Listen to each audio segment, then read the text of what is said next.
Hello everyone, my name is Steven Zapata. I'm a concept artist, illustrator, online art teacher, and former instructor at Art Center College of Design. I would like to introduce you to my new drawing course, Form from Imagination, a course designed to help you draw with confidence from your mind. Maybe you want to be a professional illustrator or designer, maybe you want to be a master with a pencil, or maybe you just want to be the best artist that you can be. Beautiful goals.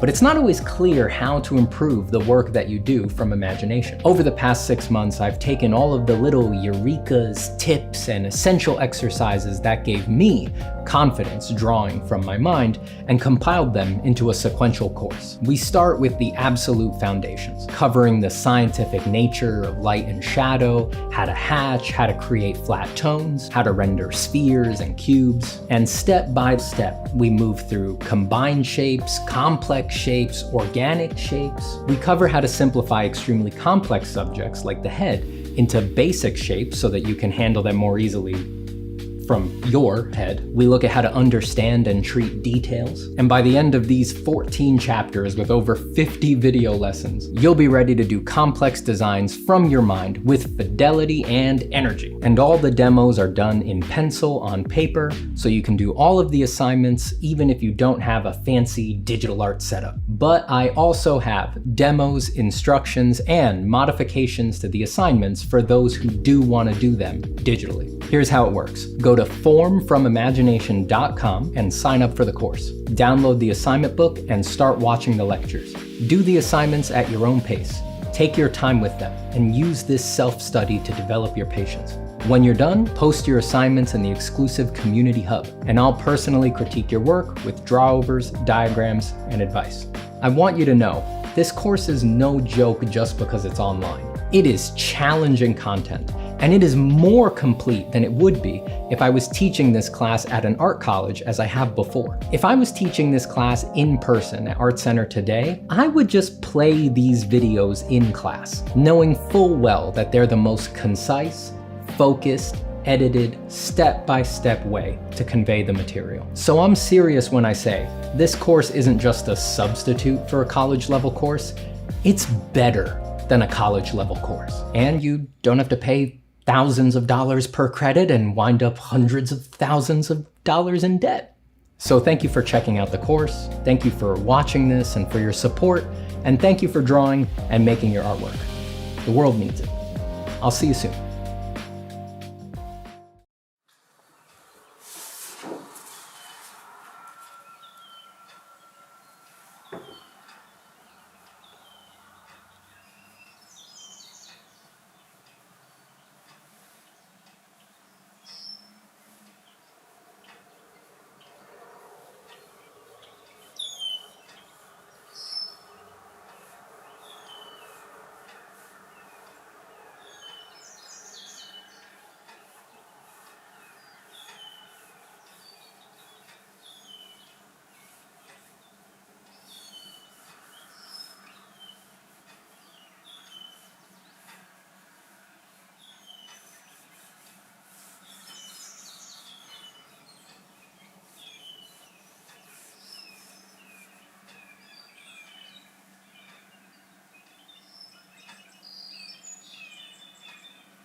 The year is 87039, new nonlinear time. It's been 50,000 years since Stephen Zapata's final art stream, but we still live in a golden age defined by the gifts his stream bestowed upon mankind. Faster than light travel, eternal life, Stephen cloning, and the keys to a truly galactic human civilization. My name is Stave Satapaz, a reminder clone of Stephen Zapata, an exact reproduction of his personality as constructed by an AI compiling millions of hours of his original art streams. By all accounts, I'm exactly like the original Stephen's public persona, just more muscular, exactly as he would have wanted. I travel the stars on my light tracer, a dream of Stephen.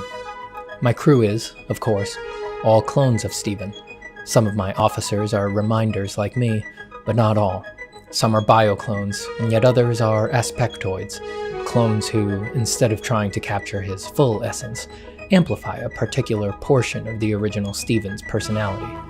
We've spent hundreds of years drawing, exploring, and philosophizing while snaking our way through the stars, spreading the good word of design. But we've had another, secret mission as we've cruised the cosmos. I, seek information on the legendary originals, Stephen Zapata's true drawings that he flung wide across the stars at the end of his life on Earth, never to be seen again. My crew thinks I'm looking for them for the same reason all the other madmen do, because they would be valuable beyond all reason. But they don't know what I know, that a critical mass of originals in the hands of a trained reminder can provide a psychic link to the original Stephen mind. Once I collect enough, I'll be able to fulfill my destiny and achieve psychological continuity with the original Stephen. And through me, he will live again to usher in golden ages of art forever. Drawing Ascendant, the eternal chronicles of Stephen Zapata. Lasting Legacy 1, Epic 1.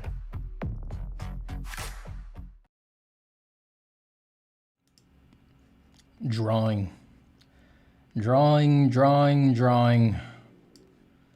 The final frontier. The very edge of art. Everybody knows that. No need to question it. No need to think about it. No need to try to prove it. Anything of the sort.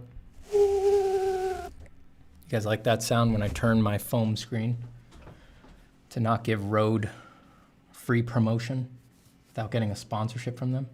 You guys like that slow screeching sound of the foam screen turning? Hello, everybody. Hello to Ignis Buikis, Metal, Mish, Lachos, 00. William, Hypersonic Monkey Brains, 1, Aerographist, Ricky Ori, 1111, Amber Jade Tudao, Boxer Wing 1970, Kuni Sagi, Matt Walker, Lalokin, Quace, Zangi, Itai, Kleiner Studios, Daryl Grant, the always buttoned up Warrington, Feasel Feet, Feasel, Stephen Gobert, Dino Blaster, Aldrin Miles Bartosa, Johnny Pearson. Hello, everybody. Oh, man. Monday. I'm going to level with you guys. I'm pretty hungover from Easter. It's not the most Christian shit I ever did. Not going to lie. But it's the truth. And, you know, we're supposed to be honest. We're supposed to be honest and just tell the truth. So I'm just leveling. One too many Aperol spritzes. That's what I'm going to blame it on. I was trying to capture the flavor of Italia. And I may have gone a little bit too far. A little bit too far. Paul Leal H. Hello, hello. Lachos 00 says, drink a lot of water. You know it. You know it. I've had a lot of water, even though, in my opinion, water is like a poison and it actually makes you feel worse. You hit a certain age where water hits you harder than anything. I don't know if you guys feel the same way, but beer, soda, rat poison, they all hit me with a nice, smooth uptake, easy finish, nice after flavor. Water when I'm done gulping water, I'm gasping for air and I'm panicking. I feel like I'm drowning and I'm like, my God, this is the most powerful drug out there in the world. I can barely get my shit together after I have some water. It's a serious, serious beverage. And look, a lot of people, a lot of babies, a lot of cowards, a lot of pushovers, a lot of lazy people would say, you're hungover? Can't draw when you're hungover. Not here. Not on this show, unfortunately. Unfortunately, as much as I'd love to be a lazy layabout, unfortunately on this show and in this corner of the universe, I have to draw even if I'm hungover. That's great.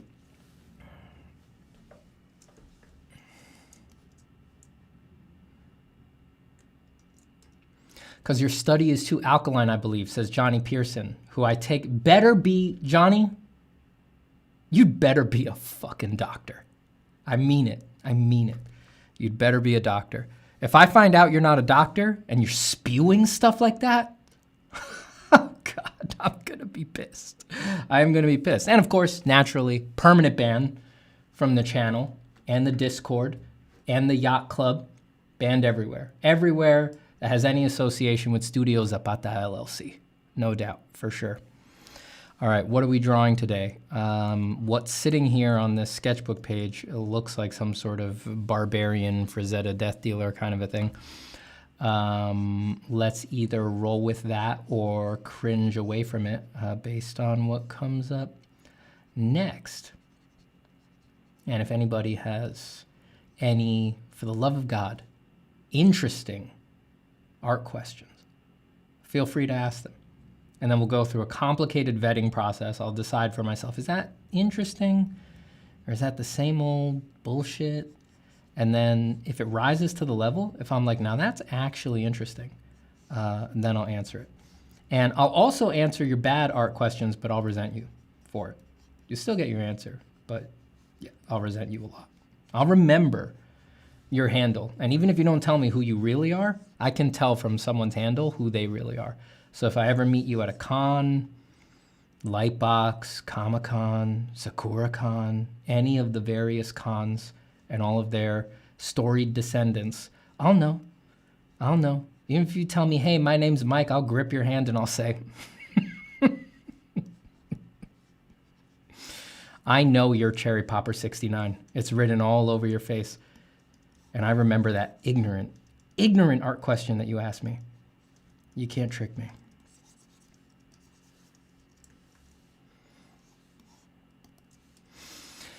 How does one know when his drawing is overdone, says Ray. Well, there it is. There's the first ignorant art question of the day. Congratulations, Ray. You take the prize. Actually, no, that's not that ignorant. It couldn't possibly be an ignorant question because that is a question that really is not answerable and plagues everybody. There's no such thing as overdone, actually, right? There is no state where a drawing would be better if it was less resolved simply on the grounds of less detail, less rendering, less resolution, things like that. When people say that a drawing is overdone, what they actually mean is that the drawing has lost its focus. And if you need to make that into something sort of concrete that you can hold on to, that means that it has failed to emphasize the proper point of emphasis, usually by redistributing detail in too many places other than the point of emphasis. So let's say you've got a super sophisticated drawing of like, I don't know, some really heady content like a cute kitten enjoying gummy bears, right? And you work up the drawing and you've got everything on the same level of detail. The kitten's gigantic eyes, the details of all of the little rounded forms of the gummy bear's paws and their little feet and their ears and stuff like that, and the brick wall in the dilapidated alley that the kitten is enjoying these gummy bears in. You know, it's all at an equal level of detail, all kind of equal love. And then you say, all right, well, we're gonna go up to the next level of detail, and you bring the gummy bears up to that level of detail when the proper point of emphasis for the picture was the kitten's eyes, and you don't bring the kitten's eyes up to that same level of detail. That, at that moment, people will say the picture might be overdone. That's usually what they're misdiagnosing as overdone in a picture. Really, you could correct that problem by just also bringing up the eyes to the same level as the gummy bears and then taking the eyes further so that they can't be mistaken for anything but the point of emphasis of the picture. There's also a fancy trick that can be done in art if you've been making pictures for a long time, which is that you can realize that this has happened to your picture. And if you understand the principles that I'm laying out here, you will know that there is actually a subtle, trickier move that you can do to fix the picture, which is that you can de-work the areas that got too much detail and were drawing too much attention. So you will leave the proper point of emphasis as the point of emphasis without adding work to it because you've brought down the level on all of the other areas.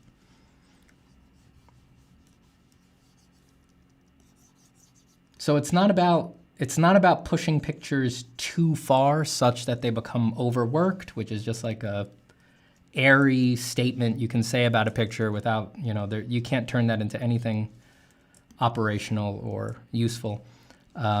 It's just about you lost the contrast hierarchy. What was supposed to be the emphasis point of the picture, you let it slip away from you, and it is no longer the emphasis point of the picture.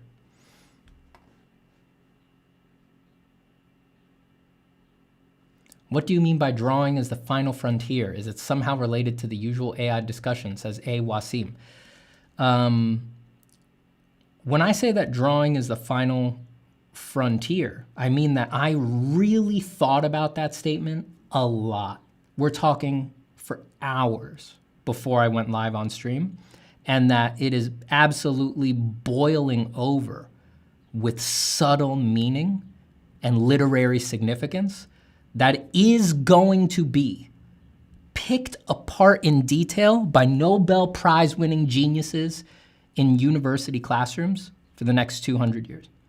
So if you think that I can tease that apart right now while I'm in the middle of making masterpieces, then you have an appropriate level of respect and expectations for someone like me, because that is absolutely possible for me to do. I'm just not gonna do it because I don't feel the need to explain myself to anybody. Yeah.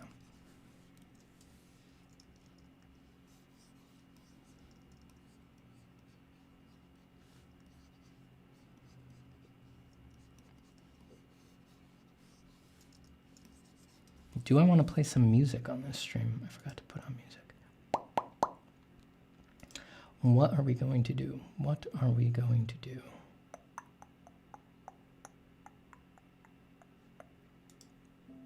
Piano? Too low energy, I think. Too low energy, I think.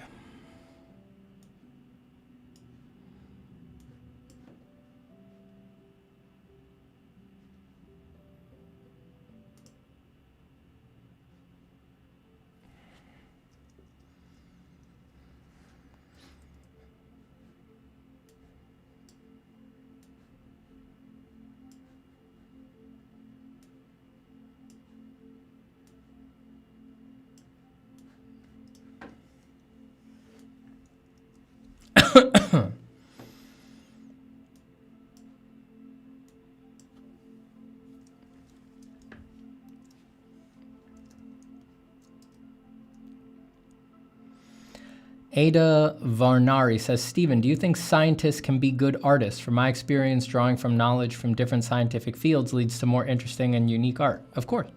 I think people of any type can be good artists.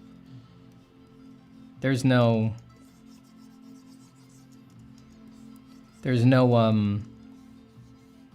type of person or career or anything like that that would make someone the right kind of person to be an artist. I mean, making art is just a natural human right, you know?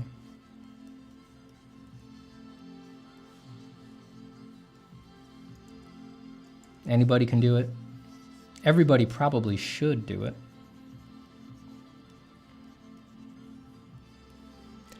I don't see why you would I don't see why you would think scientists couldn't be good artists, you know?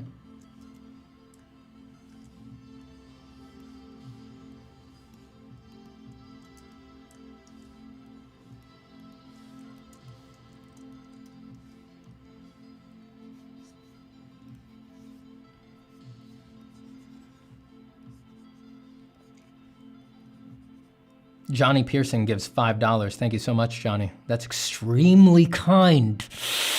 And kindness makes me angry. Okay, Stephen, the artists I sincerely like seem less popular or typical to what is more well known.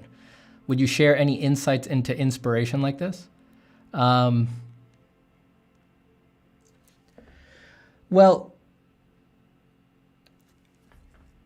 all right, so as to why that would be, I think that's just the internet. Right? I'm assuming that when you say they're less well-known, you mean less well-known online, right?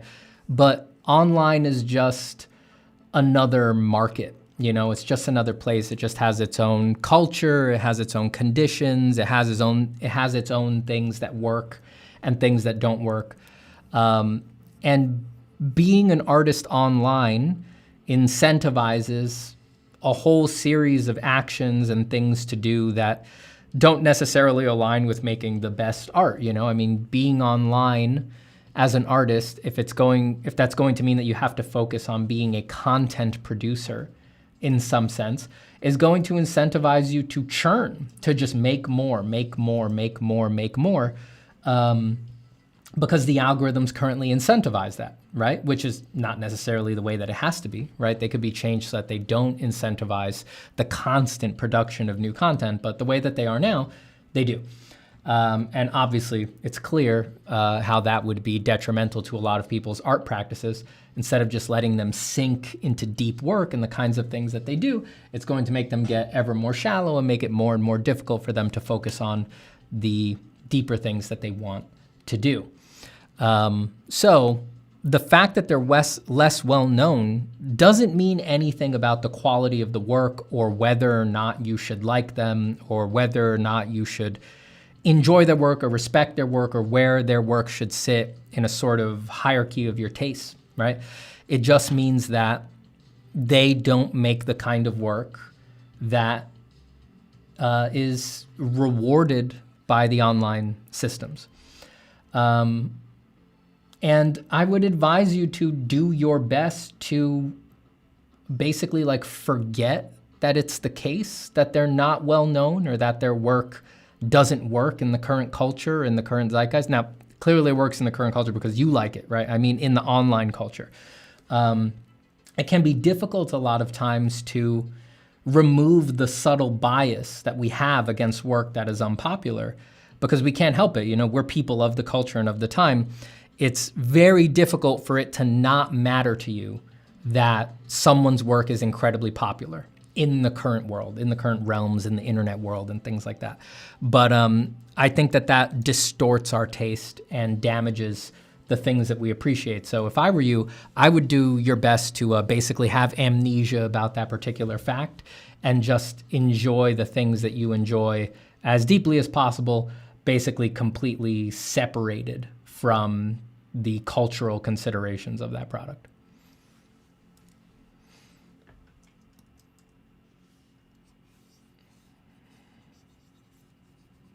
And thank you for the $5.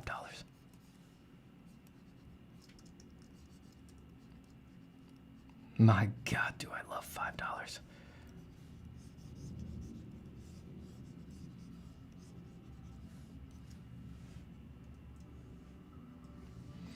Great White Suvi, how are you?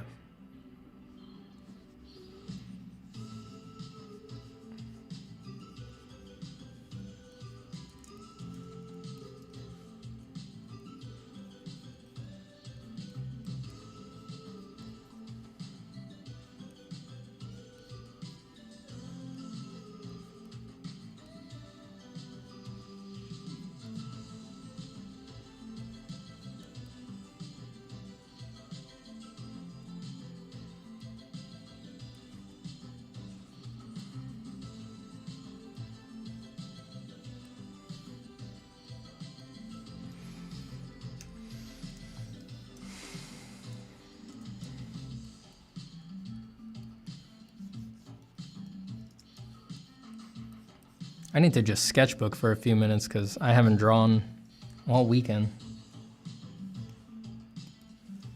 I don't think. What was I doing on Saturday? I think I was writing on Saturday.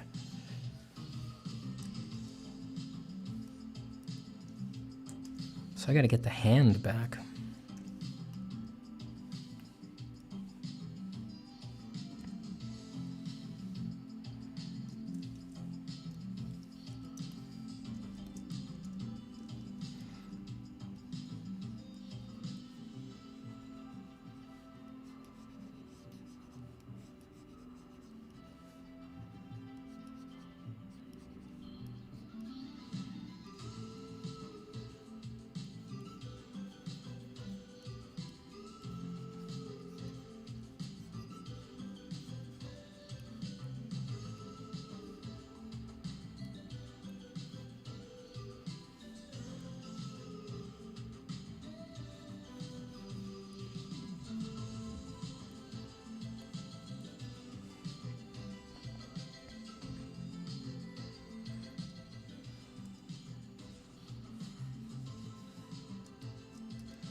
Lalokin says, Steven Zapata art, do you consider yourself a popular online artist, or are you considered one?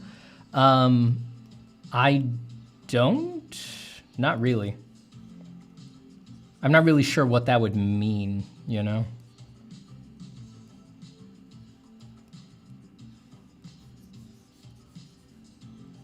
I just, you know, I consider being an artist online to be part of what I do, for sure. But yeah, I don't know what the I don't think popular would ever be part of my like real understanding of myself or my vocabulary for stuff like that, just because popular is a totally relative word. It's just insubstantial and inconsequential, I think. It's like popular compared to who? It's like even once you get to the top of the online artist totem pole, you're still getting views similar to like what? A middle school girl followed by a bunch of perverts? Like popular compared to who? Like I would never, yeah, I don't think I would ever frame, I would hope I would never frame sort of my identity of myself in my head with a word like that. It's just too flimsy. But do I do art online? And is that a significant part of what I do these days? Yes, absolutely.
Traxium says, you're one of the artists of all time. You're goddamn right. I am one of the artists of all time. That they can never take away from me. I am one of the artists of all time. beyond all subjective interpretation, beyond all accolades, all rewards. No one can ever say that I wasn't an artist.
I just take all of those, group,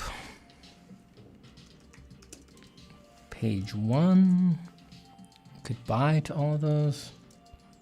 Just trying to save all my sketches, so I can always go back and look at them, see what I was thinking about. They're like a little day-to-day diary. Do you have anatomy tutorials? Not baseline anatomy tutorials. For that, you know, I would look at the classic anatomy instructions. I do have a series called Transformational Anatomy that I have 2 sections of so far. You can find that on my Gumroad. There's a link to that in the description of the stream. And that is, like I said, not baseline anatomy. It's about how to transform anatomy, what you need to do to it to make creatures and monsters and characters look thick, thin, strong, fast, scary, weird, things like that.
I can't. Says, hi, Stephen. Love you so much. Thank you so much, I can't. That's very kind. The world needs more love in it.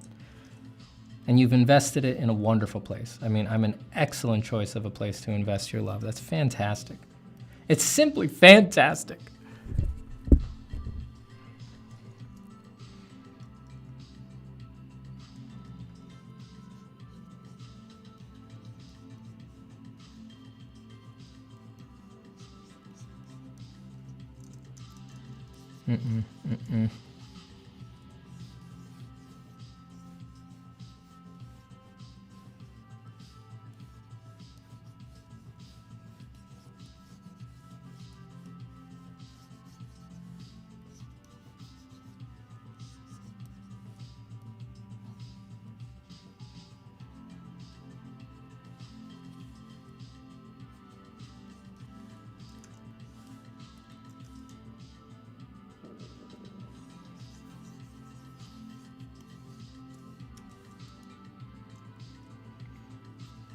Any tips on how to get more variety when drawing from imagination?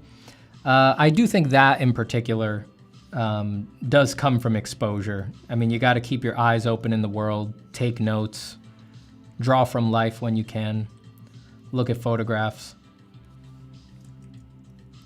I mean, there's a basic level of attention where you just sort of tune into the fact that variety is important and that you need to seek it when you're working from imagination, but there's no easy tricks. It's like, by definition, if there was an easy trick that you could repeat over and over and over again that would give you variety, suddenly that wouldn't look like variety, right? You would be repeating the same old thing over and over again. So fortunately, we have nature, amazing, incredible, unstoppable, top of the list, cream of the crop, wonderful nature. And you got plenty of time in life, so you just let nature educate you. You look at everything, cats, dogs, gophers, mancoons, jaguars, panthers, elephants, giraffes, horses, wild stallions, giant squid, colossal squid, vibrant, beautiful tropical birds.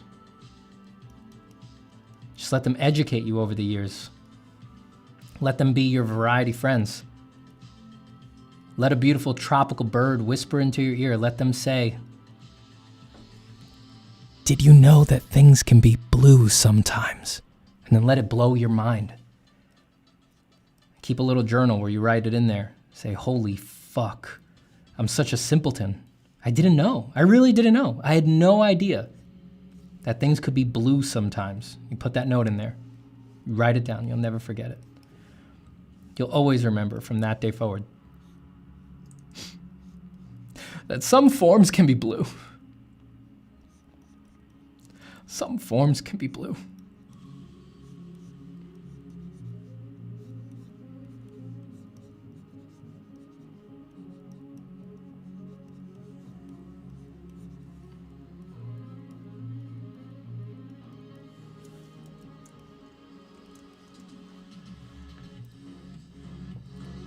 Oops. Hey, Steven, how consciously... Whoa, wait a second. There's something here. Oh, I see. Geronimo Bonilla says, "Only the brave draw on Mondays." That's true. Everybody says I'm very brave for doing that. That's 100% confirmed. Now, what was the one I was seeing? Stephen says, "Hey Stephen, how consciously do or did you think about developing your own style? I've always considered style to be something that kind of comes automatically when you just spend enough time doing art. But I see some people be really conscious to the point of being almost anxious about it. I am on your side. I did not consciously try to develop my quote-unquote style." Yeah, I'm right there with you.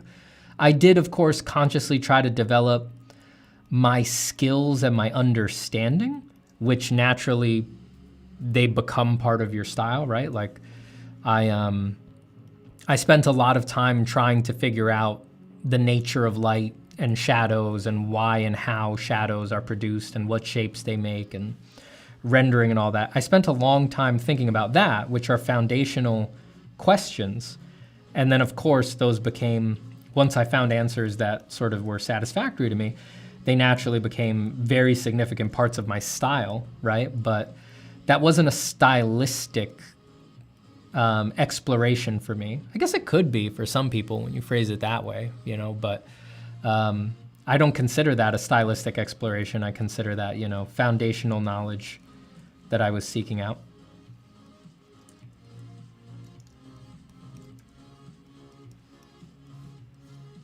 But yeah, I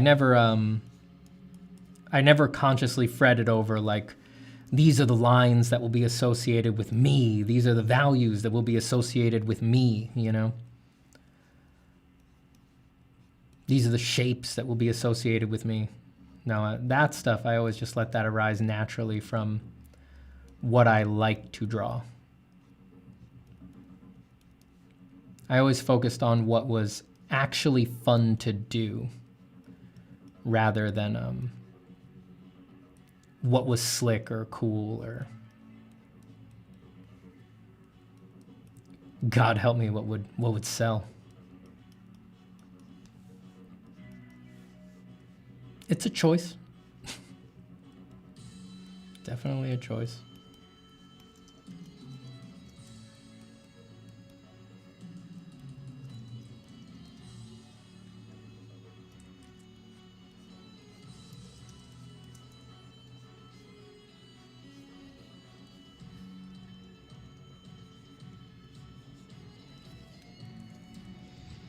Number one priority was always, is it fun to draw this way? Well, not always, but once I saw that the alternative was not sustainable. And then priority number two, does it look cool? Does it look like really cool? Does it look like ridiculously cool?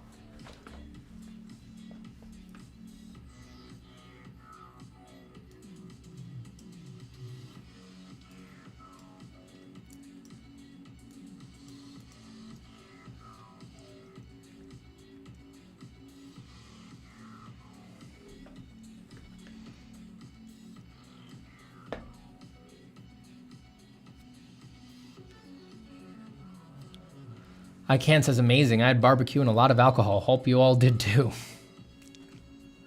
A little hungover right now. Gonna be straight up, gonna be honest, gonna be real. A little hungover. Emma Blomskog says, hey Steve, I really like something you said the other stream about how looking for perfection in your art comes from a type of narcissism. It may have sounded harsh to some, but it resonated with me. I'm glad it hit for you, Emma. I think it's true, you know? It's just like it's coming from an all backwards place. I think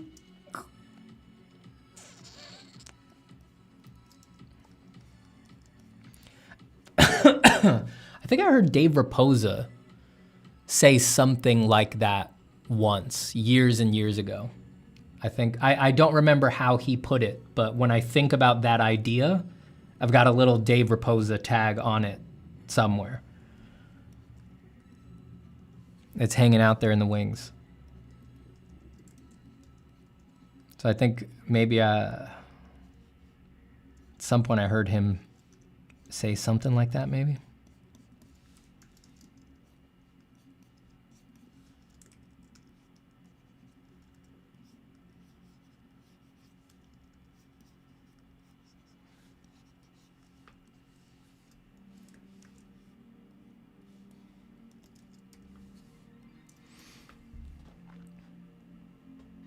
I'm still in the process of learning not to take myself too seriously and not strive to be perfect. It's very important. I mean, it's art. You know, there's some kinds of art that are serious and there's some kinds of art that are not that serious, right? So our kind of art is super serious because we're drawing goblins and orcs and stuff like that. And that is the most sophisticated, most highbrow subject matter, very Gagosian, very hyperallergic, very New York City, very Pace Gallery. And because of that, we need to be careful to constantly be downplaying ourselves and constantly be negging ourselves and constantly acting like we don't think too much of ourselves. That way, our potential clients and collectors see us as relatable and they're more willing to slap down that sweet $500,000 cashier's check on a highly rendered drawing of a goblin. It's just part of the business. It's just part of the business, Emma. Everybody knows that. Ray Damoesu with the 5.50 Canadian dollars. Some think I'm wisdom, but I feel your courage, and they will inherit our power. No, I don't know what that means, but I do like clang associations, so let me do some. Some think that they pink way down in the rimini stink, but baby chingalingy dink. They're gonna have to find our courage when they worridge all about our stirrage, baby. And as I'm riding my little boat down float, I'm gonna crimalinka dink all the way to the 550 Canadian dollar rentee. Baby, thanks, Ray Damasio, for a good opportunity to do some clang associations, which, in case you didn't know, is a way to diagnose someone with schizophrenia. Let's rock, baby. That's for all of my people. That's for all of my people out there experiencing non-consensus realities. Let's rock.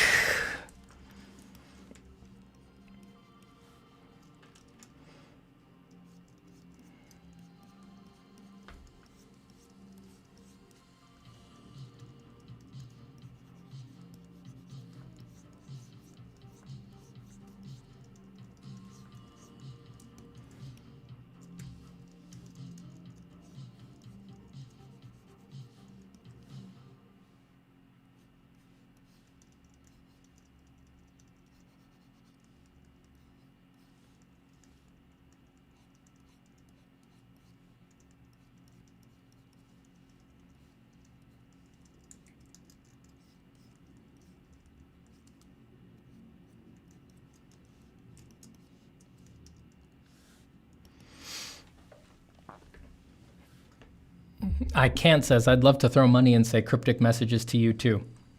Unfortunately, your username prevents you from do that. Also prevents you from doing that. You know, you're trapped. Damn, 500K from the goblins at Gringotts Bank. Look, you need those cashier checks. They're prepaid. They can't bounce. The money's guaranteed. John, GDDR5, which is the best kind of RAM, everybody knows that, says, hey, Steven, gonna try to move out with a roommate so I can actually focus on drawing finally at home. Family at home just constantly derails me from focus. That's tough, I understand. I mean, when I'm visiting my mom or my sister, I could never do work. They're just, sometimes your family they demand your attention. Also, a lot of the times family doesn't get that that drawing is work. They just don't get it. And if that's just not the world they came up in, if they don't understand your ambition to be an artist and they don't understand the reality of it as a career, as a job, you can't really expect them to know, to understand, So sometimes you just need to create that distance. You just got to make the distance. It's the only way. Mic check, mic check. This is me, I'm talking. All right, I was just checking the audio level, sorry. Emma says it's very humbling to be reminded of it, but also a relief. And yes, the goblin market is indeed booming. Dude, the goblin market is crazy right now. People thought it was NFTs. People thought it was AI NFTs. People thought it was Ethereum. People thought it was Bitcoin. We were all wrong. Turns out goblin drawings are Web3, dude. I'm selling a $500,000 goblin drawing every hour. Every hour.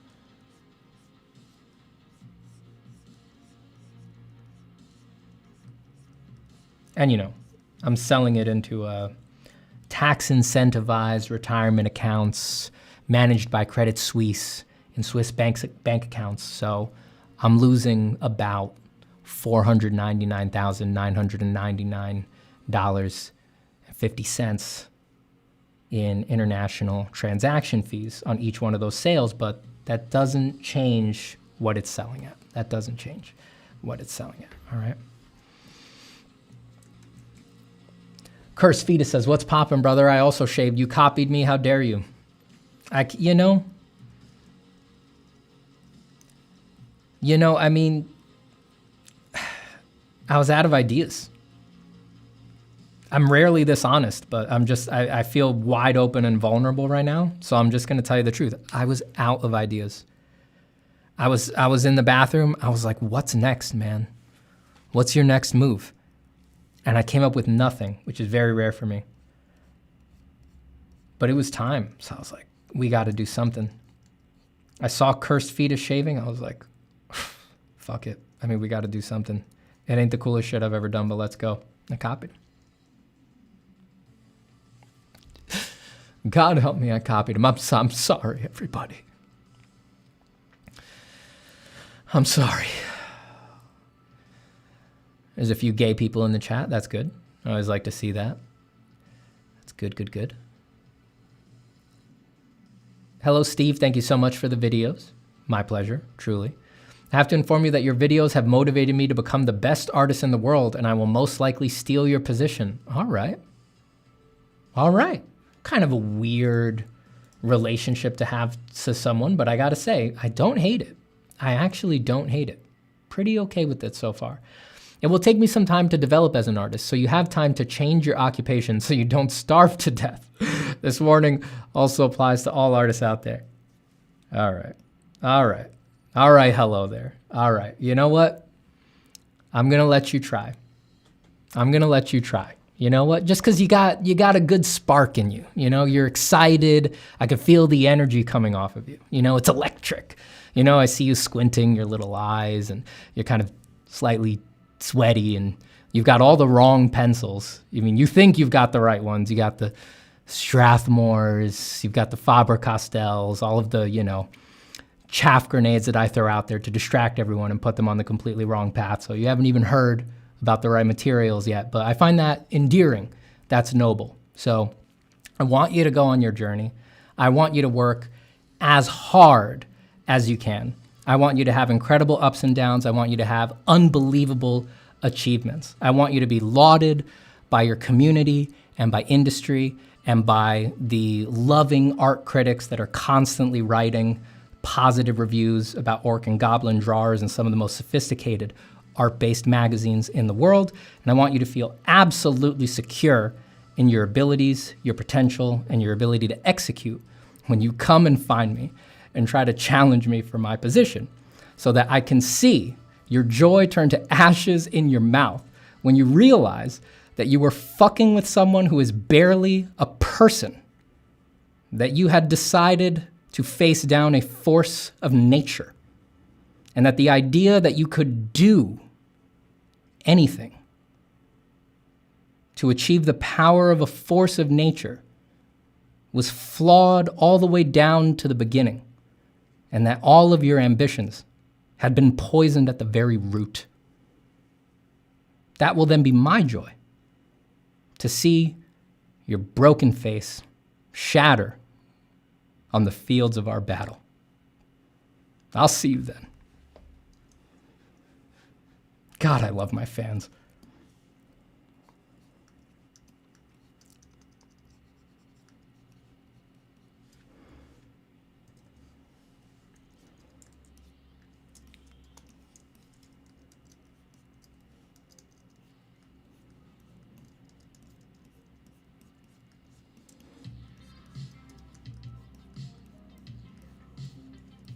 I hope you're all having a Pavlovian reaction to this song right now. I hope that as soon as this song plays, you all instinctually reach for your wallets and almost pull out your debit cards. And you have to kind of shake yourself loose, like, what the fuck? Wait, I already own the course. What am I doing?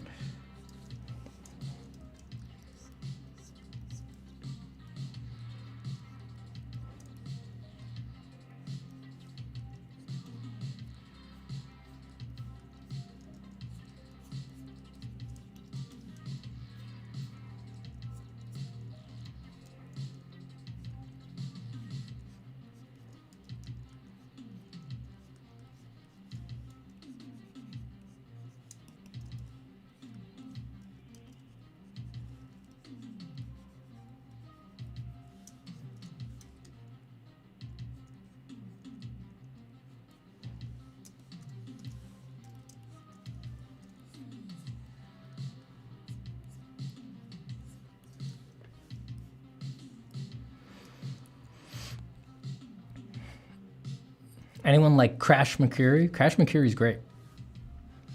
That dude is real, real, real.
I can't says, I just rewinded the stream and made my husband listen to your power monologue. He said, I understand why you like him, but he's insane.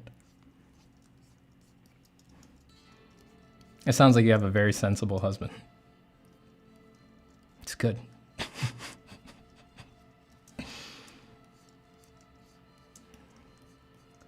real good.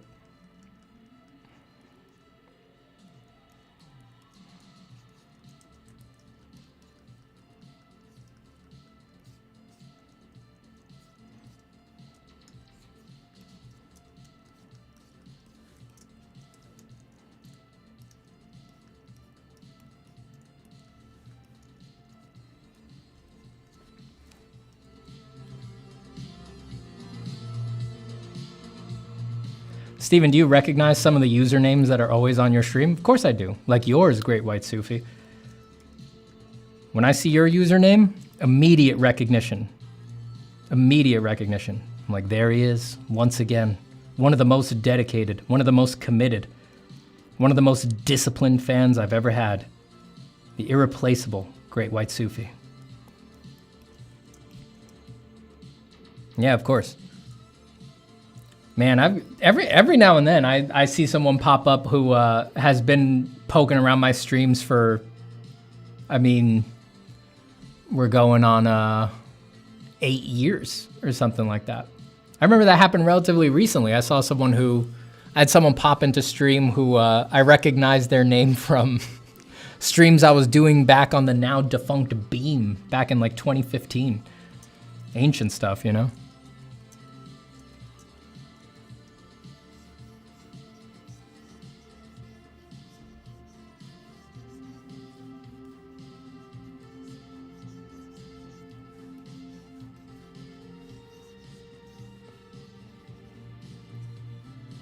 That looks just like the sketch I did on the Patreon stream on Friday.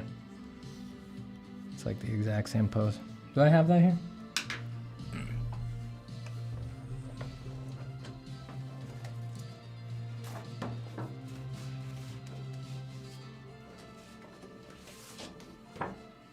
Oh, what I did on my camera.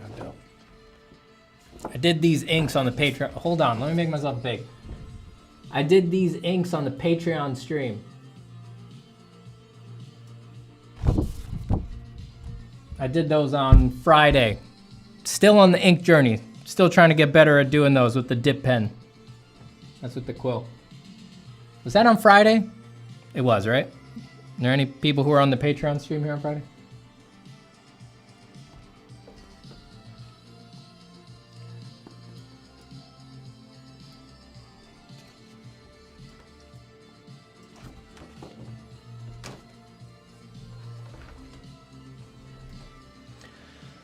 I am new here, but I like the people in the stream. They are very cool. Generally, people who hang out this stream are, you know, on the thoughtful artist side, you know. It's a bit of a self-selecting set. Because the people who like my content are usually, you know, people who are, you know, we're all very sensitive. You know, we're all like, what is art? Why are we doing it? How do I get through this feeling okay? Nick Ravioli, another name that I always recognize.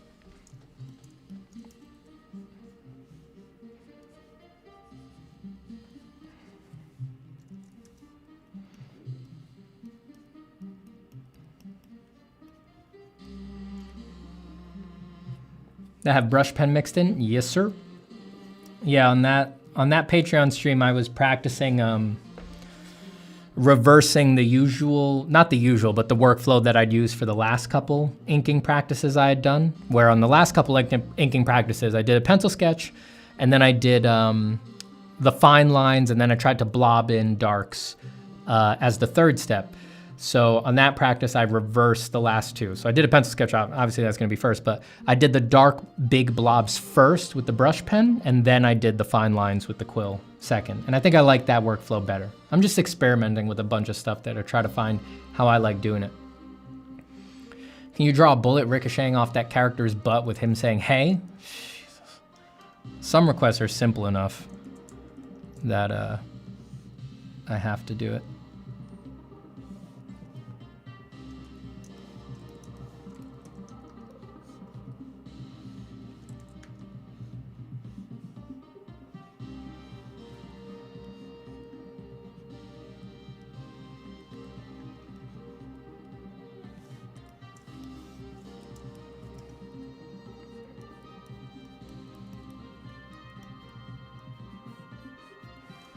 Are you happy?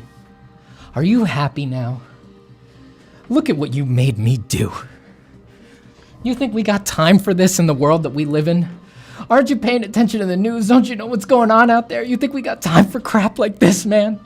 Look what you made me do, man! Man, I don't have time for stuff like this! I'm trying to focus and trying to make real goblin art! And you made me do bullets just a puppet off of his butt, man! Geigen Greg with $5. Thank you so much, Geigen Greg. Have you ever had moments where you wanted to just up and quit drawing? Probably when you were first seriously starting out, if ever? Yes.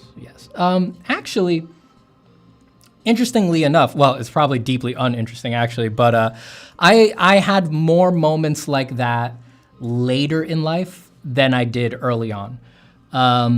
When I was seriously starting out, I would say for the first 8-ish years or something like that, I almost never felt that way. I felt super sad at times, really sad, super depressed, really worried about like, can I pull it off? Like, how hard is it going to be? What am I going to have to give up to pull it off? Like, just sort of bracing against the sheer amount of work that was ahead of me to do the work and to sort of make drawing my life.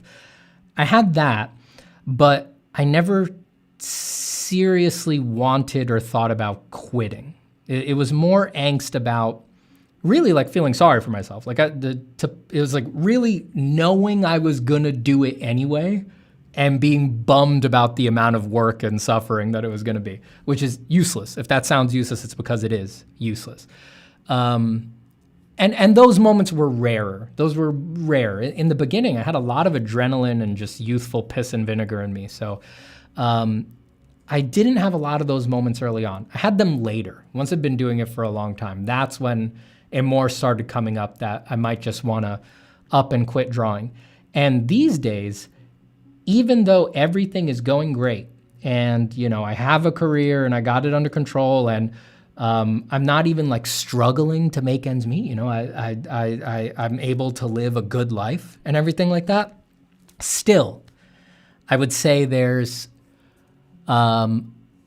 probably less than a week, but like 5 days out of the month where I feel that way. Still, there's 5 days out of the month where I'm like, man, I should just quit drawing. And it comes out of nowhere and I don't really know why. And sometimes it makes me feel really bad. And then other times I sort of just laugh at that feeling. I'd say these days I more just laugh at that feeling. I find that feeling more silly. And it's rare that it makes me like truly bummed, but it does still truly bum me out sometimes. And I think it's okay. You know, it's just, being an artist is not an easy thing, and it's not a stable career in a lot of cases. And the world is built on this ever-flowing, ever-changing, just totally adventitious system of change, and everything is up for change, and it's very unreliable, and things are just totally unpredictable. So if that kind of stuff gets you worried, you know, you're gonna get a little scared sometimes. But I think scared is the key word there. It's like, it's fear. What you're experiencing is fear, and fear is, you know, it's normal and it's something you can get through. And you need a support system to help you get through your fear. You know, everybody needs different things. But the first person I go running to, of course, you know, obviously, first person I go running to, and I'm lucky that I'm at a point in my life and, you know, that things have gone just luck for me that I have someone that I'm super close with in my life. So whenever I get scared, the first person I can go to is my dog, right? I just run into the bedroom where my dog is sleeping on my bed, her head on my pillow like a person, and I can leap on top of her and she can growl at me, and I can say, Fanny, I'm so scared, I'm scared all the time, and she can show her teeth at me because even though I fucking feed her and buy her treats and pet her and brush her and take her to the veterinarian, because I don't give her New York strip steaks like my father-in-law does, she thinks I'm the enemy somehow, and so she bares her teeth at me while I'm crying. And then when I try to get up, she snaps at me bites my nose, is a permanent mark. But that's my support system. You know, that lets me know I'm loved and that everything's gonna be okay. And I advise that anybody out there, they seek that out for themselves too. We all need that. We all need that.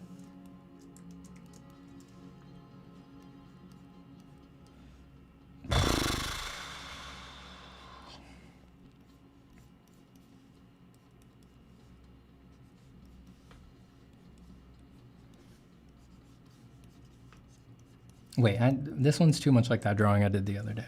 I even said it, I showed the drawing. Let me just do a different sketch instead of just reiterating on that.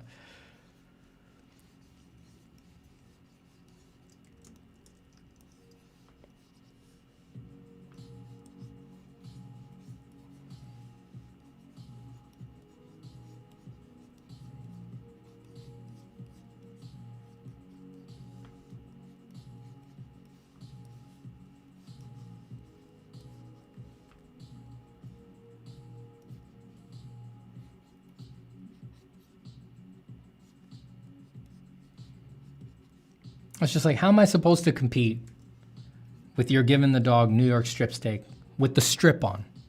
It's got this slab of fat. It's like, good for you, granddad. You just get the brownie points. I'm her day to day. I'm the one who's got to keep her 25 pounds and under. I can't just buy her animal love with human food. I got to make sure she's healthy. And suddenly I'm the bad guy. Now I'm the bad guy. God damn it.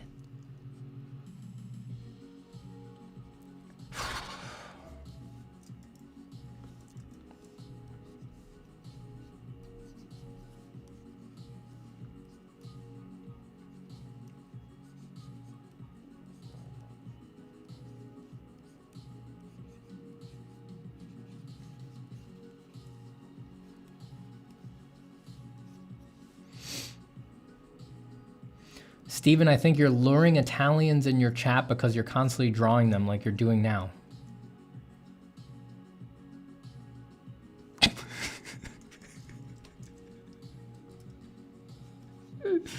I can't tell if that's just, I can't tell if that's like some totally groundless racism or totally surreal nonsense. But either's kind of funny. Either's kind of funny.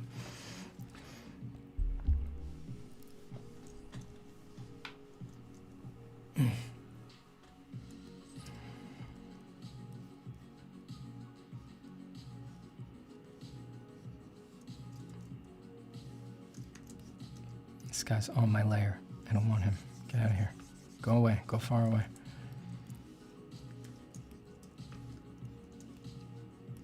Left sketch is identical to my grandma.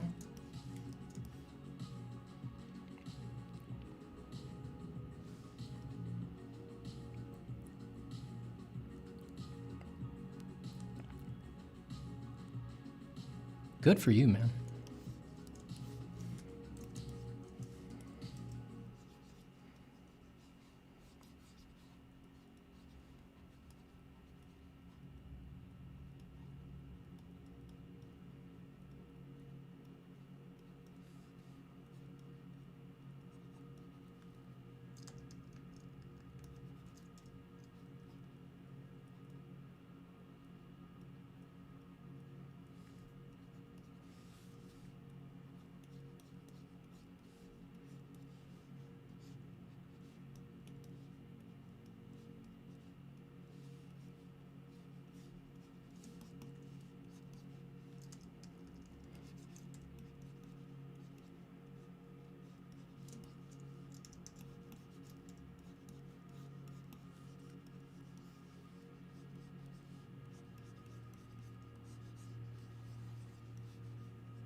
S. Just Muno says, Steven, did you clench your glutes to have a better mind reference on how to draw the butt?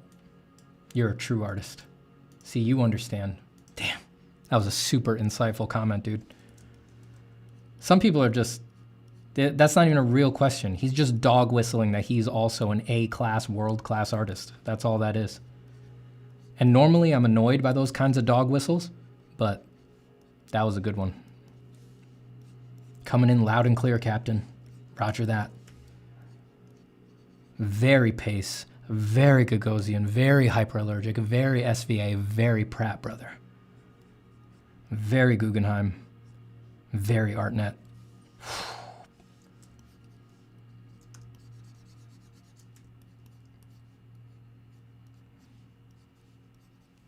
That was a good communicado. Very Gallerist, taking 50% of your income. Woof. Ooh, ooh, ooh, ooh, ooh. Nice.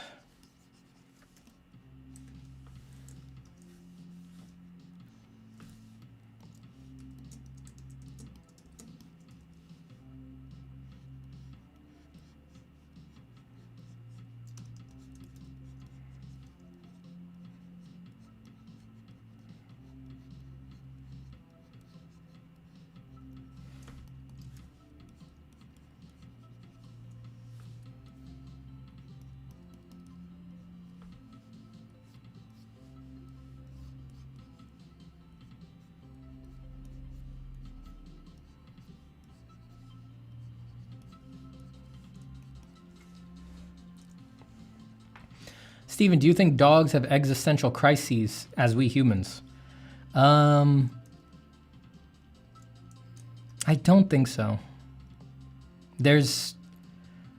I do think that there's a lot about, me personally, I suspect that there's a lot about animal cognition that is more familiar than we'd like or maybe expect. Like, but I think that's probably a bridge too far.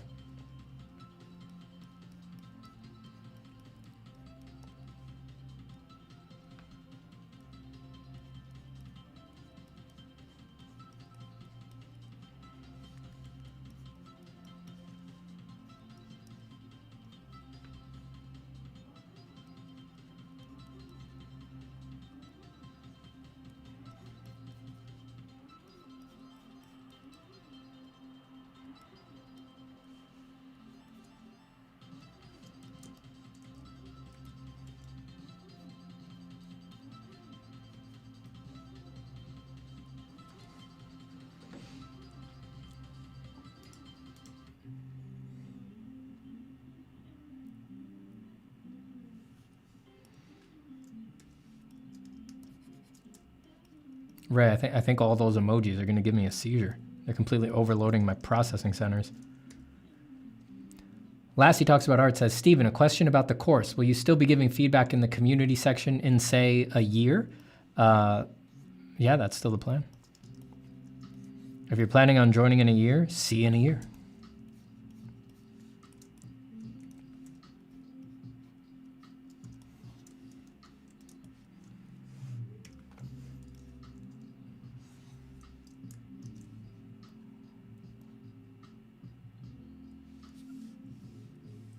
It basically works, it works like this. If you bought it, then you're gonna get feedback on your 30 assignments. You know, that's what you're entitled to.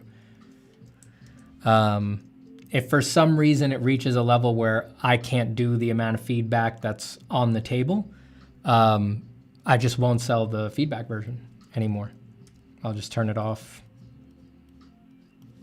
I would, you know, let people know and sort of put a stock on it when I do that and be like, all right, I'm gonna sell 30 more and then I gotta hold off on it until things cool off a bit. But if you got it, then I fully intend to give you the feedback on your 30 assignments. That's how it works.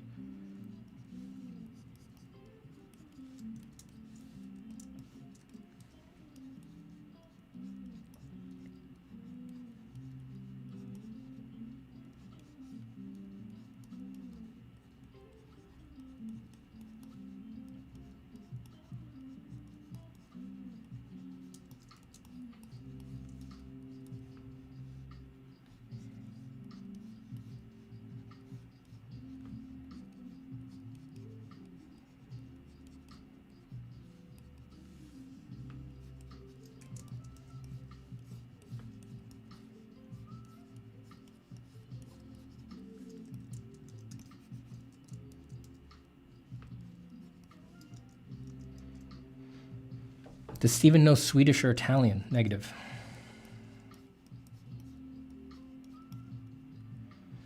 No Swedish or Italian here. Hello there says, do humans even think about all those complex conceptions of balls and squeaky toys as we dogs do? We do sometimes.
This looks like a necromorph from Dead Space. Good, tight. World class, professional quality, AAA ready, done deal. Signed, sealed, charged for. Day rate, hourly rate, bonus rate, overtime, year-end bonus, shipping bonus, purchasing power parity, stock options, revenue sharing. The whole deal.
Probes has finally caught a live one. Thanks for all the great draw along stuff, Stephen. Hey, my pleasure.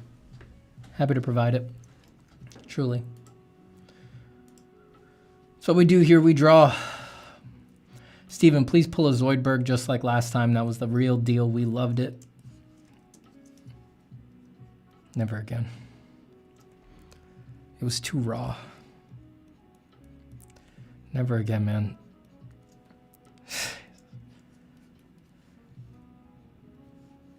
It was just way too raw.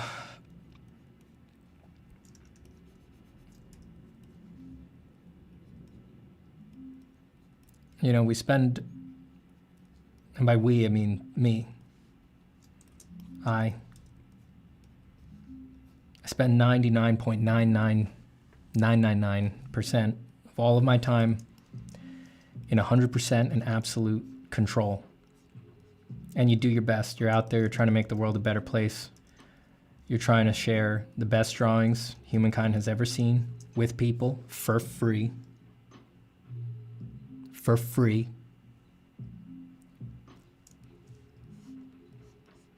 And it's just a numbers game at a certain point. It's just a numbers game. At a certain point, no matter what, no matter how good your intentions, no matter how incredible your skills, at some point, something's gonna just slip through the cracks. Everything you've done, the Dyson sphere of impenetrable adamantium that you have built around the glowing red-hot core of indescribable, ephemeral, pure, universal power that people could barely handle. One of the little Dyson Swarm nanomachine adamantine grabastic little pieces will just give it ever so slightly, just the slightest little bit, just a little bit out of place. Just not, that wasn't quite the right move. And just a beam. It'll shoot right, just you know, like, and just like, and the whole, you know, it just, it flows out. And then, and everybody sees what you've got inside, what's really in there. What's really in there. They see it. And it's on the internet and it's permanent and there's no taking it back. There's no taking it back.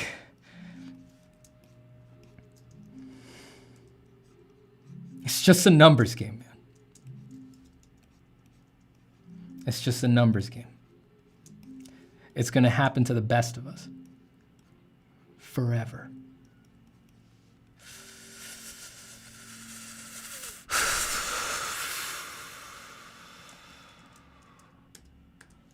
A real dark night of the soul, man.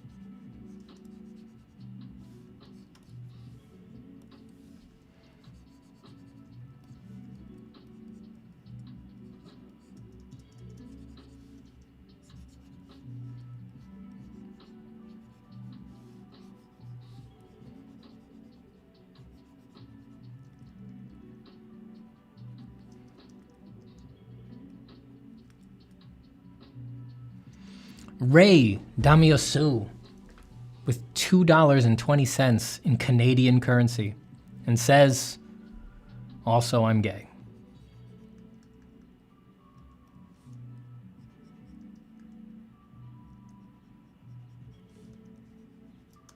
That's good, Ray.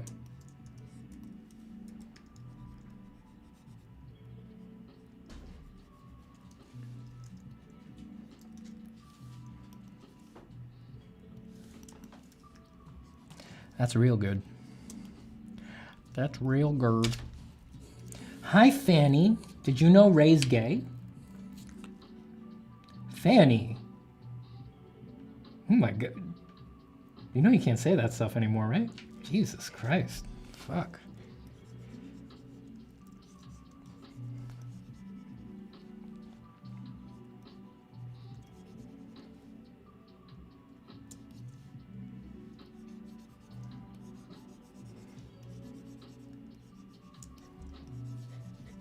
What is it? What, you already, what could you, oh, it's time for your walks, huh? Yeah. Yeah, you're right. I know. I'm on stream late.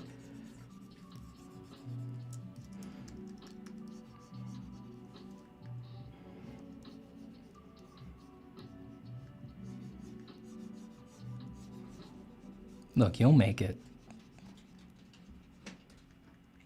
Don't lie to me. I know you're not going to pee yourself. You're all right.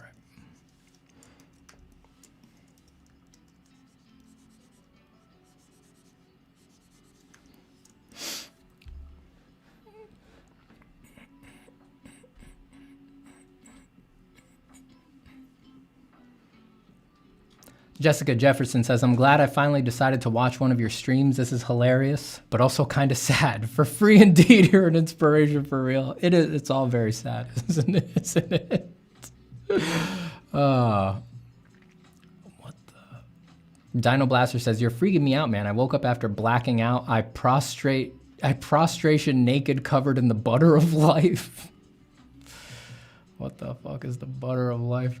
Ray with another $2.20 in Canadian currency. I wish a peaceful, beautiful, and restful day to all. You see, that's a nice sentiment. That is a nice sentiment. That's very kind of you, Ray.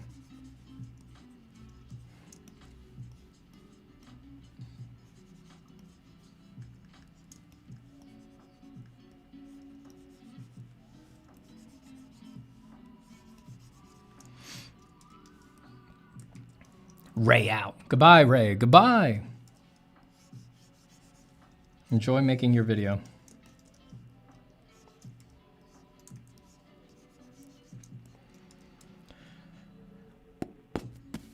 Curse Vita says, should I draw different stuff or stick to a topic matter? Topic/matter. I think it depends what kind of like a phase you're in lately. Sometimes you're in a very project-focused phase where you really should be spending most of your energy on like a focused project.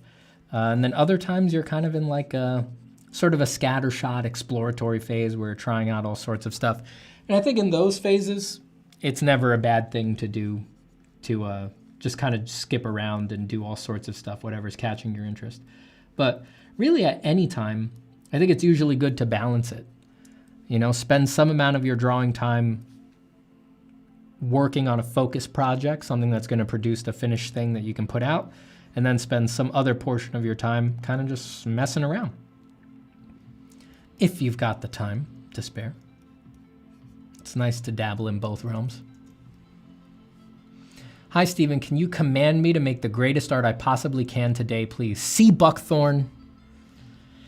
God damn it. Make the best art that you can today. Please, for the love of God, please, please. That's not much of a command. That's more of a request, right? But really, please do it. Do it. Do it. You need to do it for you. You need to do it for you. You'll regret not making the best art that you can today. I bet you. When you look back at a long life of phoning it in, you're going to regret it. It is absolutely existentially imperative that you do it today. Today. Hoy. Not mañana.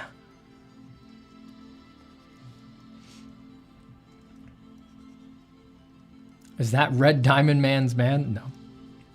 I just use red for mass while I cut things out. I'll turn him gray once I've got the mask filled in. The red is a random color. I could have used any high saturation color. Just makes it easier to see where you have gaps. Gaps in the mask. Gaps in the mask. Not gonna do that. It's all right. We're all okay. Oh man, all day yesterday at Easter, Deirdre and I couldn't stop singing this stupid song. We were singing, God, how'd it go? To that Olivia Newton-John song, Physical. We were singing, he is risen, babe, tell you he's risen, babe. Let me see that body rise. Stupid. I can't do it right. It's more in Deirdre's register. It sounds really nice in Deirdre's register. So stupid. Let me see that body rise. That body rise. She was fucking killing me with that. Oh, man. Ray just can't stop giving me Canadian currency. Maybe the real drawing was the one we all made together along the way. Ray, I think you might be right. Ray, I think you might be right. Ray, I think you might be gay and completely right. You might be gay and completely right.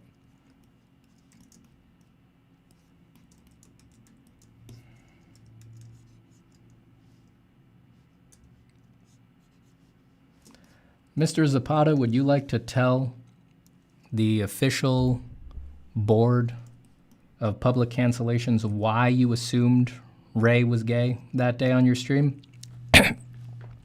Yes, it was actually because he told me he was gay, and you thought that this seemed like a good enough reason to assume that he was gay. I did at the time. Yeah, I did at the time, yes.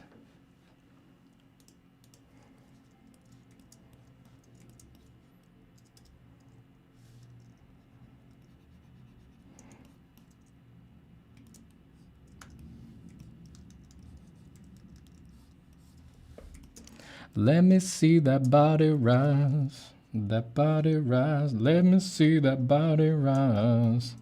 He is risen, babe, risen, babe. Tell you he is risen, babe.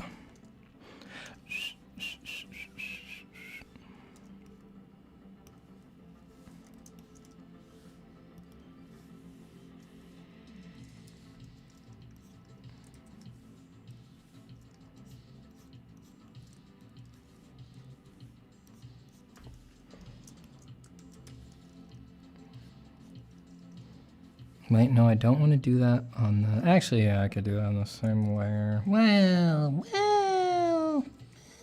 let's go here.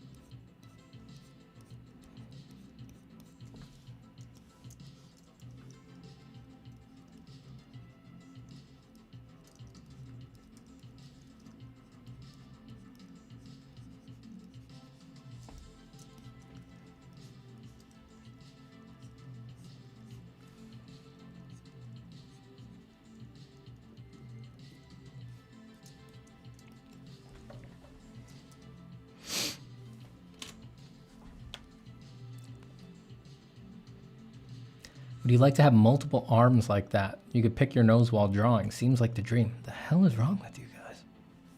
What the hell is all that about? Sick.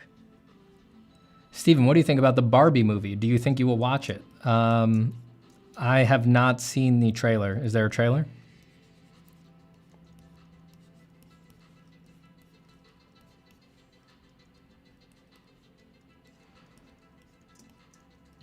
Ryan Gosling is Ken, right? On first reaction, that seems like a bit of miscasting to me. I mean, Ryan Gosling is hot, but he's like brooding. And I never interpreted Ken, in my long and storied history of exposure to Ken dolls, I never interpreted Ken as like brooding or deep. You know, Ryan Gosling has like a sort of soulful, smoky thing going on about the eyes. And yeah, I don't think that matches Ken. I think they might have gone for a sort of brighter, typical hot guy, you know?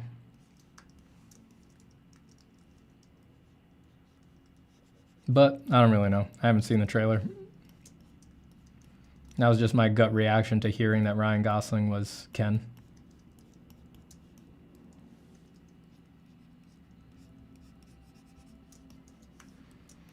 Trailer reaction?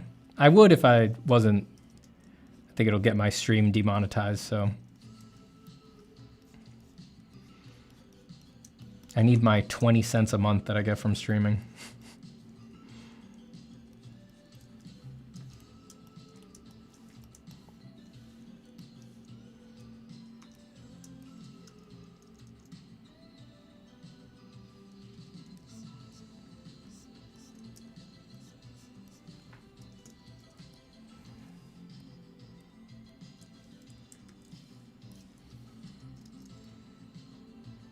I'd prefer The Rock as Ken, to be honest. Just cast Channing Tatum. It seems so obvious. I mean, I guess it depends what they're going to do with Ken in the movie, you know? Because maybe their intention is not to make Ken sort of what we all assume Ken is from our time spent playing with Barbie dolls, you know?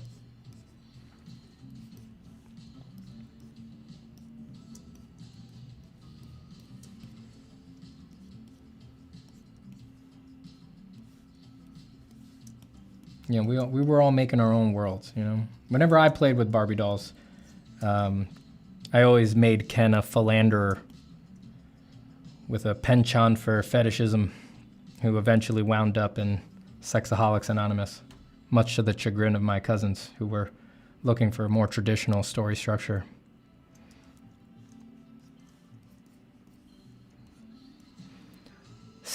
Oster says, Steven, can I brush your hairs? You can't brush this. It's too dense.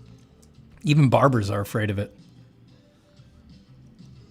They poke it with shears and it kind of like, and they're like, oh, the fuck. There's no brushing this thing.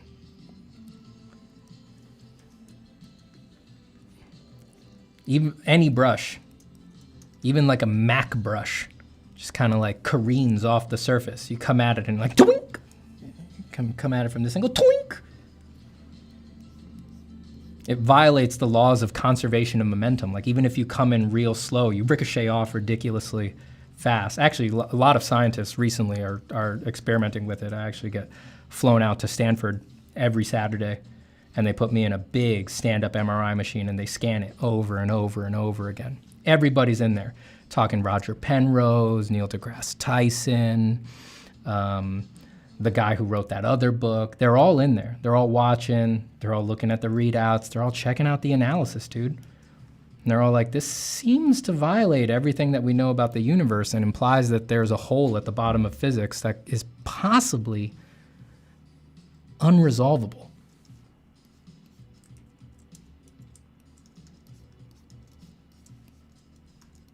And then they start to cry. Because it's like, they got into maths and sciences in the belief that there was some sort of objective set of things to be known about the universe, that the well of empiricism would never run dry. And here, standing in flagrant opposition to them, in an absolute abrogation of what they hoped was the natural law of the cosmos, there is a head of hair that refuses to comply.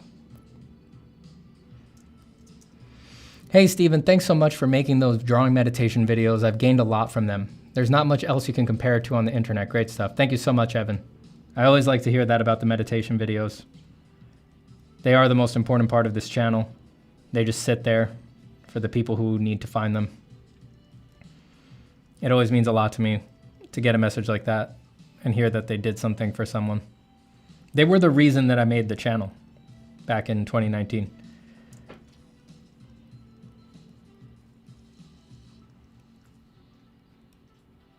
I'd been told many times that I should consider making a YouTube channel, and I always said no. But when I finally felt like it was important to leave some kind of useful record of those ideas, I was like, all right, YouTube's the way to do it. And then that's why I made the channel. To make those videos and to have them there so that the people who need them can find them.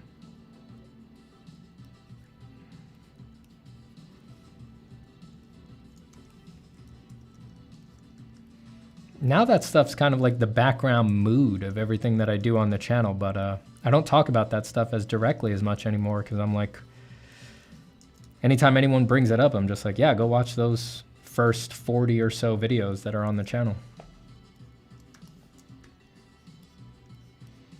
And that'll unravel it in detail. I've been thinking about remastering them lately, though. I was actually looking for the old scripts this weekend. Not this weekend, last weekend, last week and I went looking for the old scripts, thinking about remastering them to re-release them, and I think I lost the old scripts. So I don't know if I do that. Maybe I'd update the ideas, or I'd have to go through and sort of re-listen to them and write down, sort of transcribe the scripts, or download the auto-generated captions. This is all shop talk. You guys don't need to know all this stuff.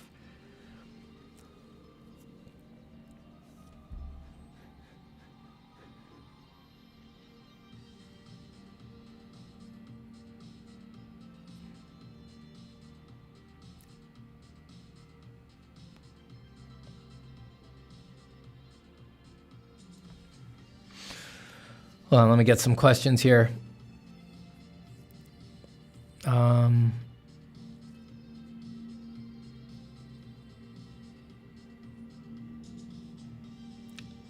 Ahmed says, question, I want to be an artist like Tarada level. Is it too late? I am 30 hours old.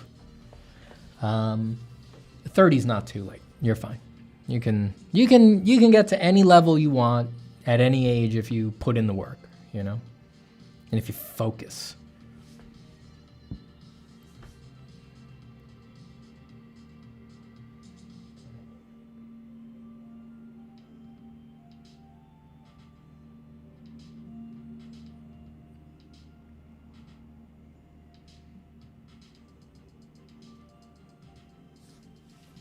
Hello there says, with your charisma, you could create a totalitarian, destructive cult. Or have you? Where to apply to join? You're in it, baby. You're in the cult. That's how cults work. You don't even realize you're in one. You don't even realize you're in one until it's too late. Alvaro says, amazing art, dude. Greetings from Uruguay. Greetings, Alvaro, from New York. I needed a second there to remember where I lived.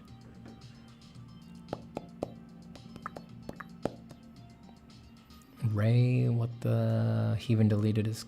Oh, I see. I don't know. Ray deleted some message. Ray, I thought you were leaving. Ray, this is like the... You've said bye like 3 times, and here you are, sending cryptic messages. What's going on? What is this? What is this game that you're playing with me? When are you starting a cozy lo-fi art vlog? Isn't this my cozy lo-fi art vlog? I feel like this is my cozy lo-fi art vlog. If you're looking for footage of like me in my studio sort of touching stuff, that's not coming. I'm not gonna do that. My studio don't look good. You don't wanna watch that footage. I'd rather spend that time drawing sick monsters for you. M. DeBoer says, I have this question. What are your opinion on polychromos and smoothing the reflective light with a stump and out of the core for some gradation? I find the effect pretty nice. I use the stump to come out of the core shadow all the time, and polychromos are great. I use them often. I prefer them to Prismacolors for sure. I barely use Prismacolors. I think they're different. Prismacolors are wax-based, and polychromos have more oil in them. And that really makes the difference in their feel quite significant. I much prefer the polychromos.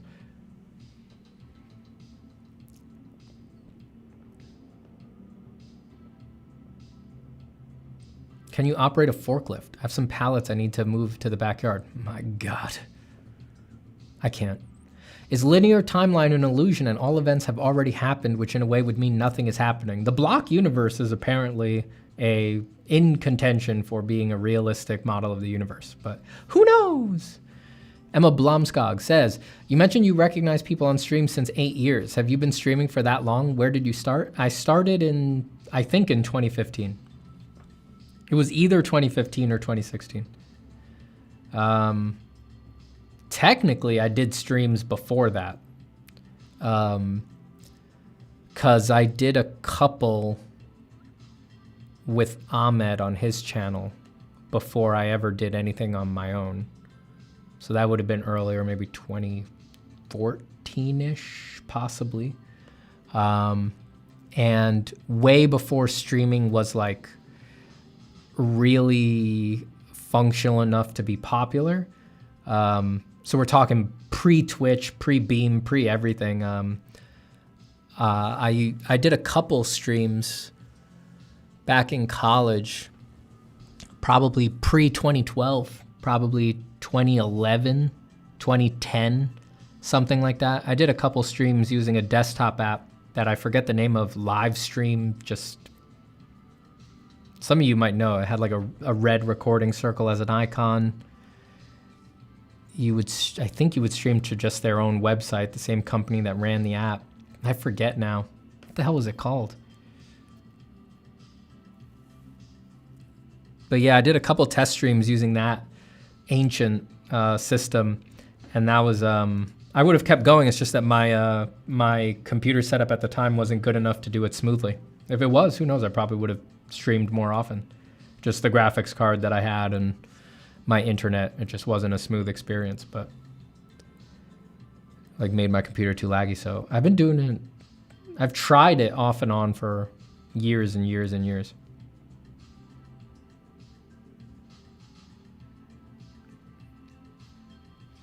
Steven, is there any reason why you haven't enabled the community to create subtitles for your videos? Auto subs suck it when you're acting and making voices. They took away that feature for, it's not for everybody anymore. They're planning on bringing it back last I checked. As far as I know, they have not brought it back, except certain channels, they give it to them on a sort of like case-to-case basis. As far as I know, my channel does not have it.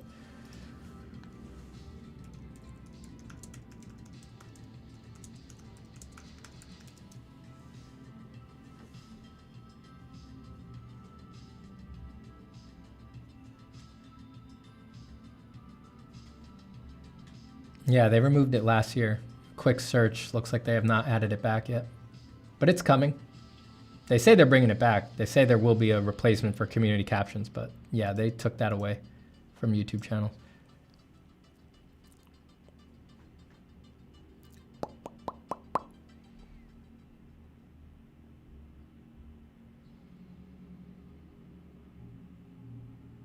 Oh, I'm way behind here on messages. Daryl Grant says, Steven, what's your, I'm just jumping to recent. What's your current computer? An iMac, right? Yep. An iMac from 2019.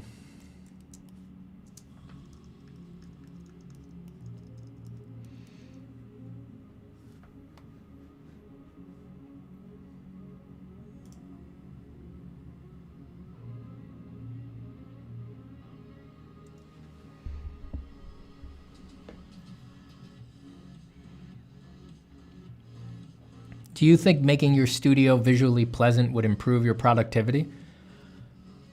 Maybe. I mean, my studio has never been visually pleasant my whole life, and you know, I've been productive enough to to get where I am. So.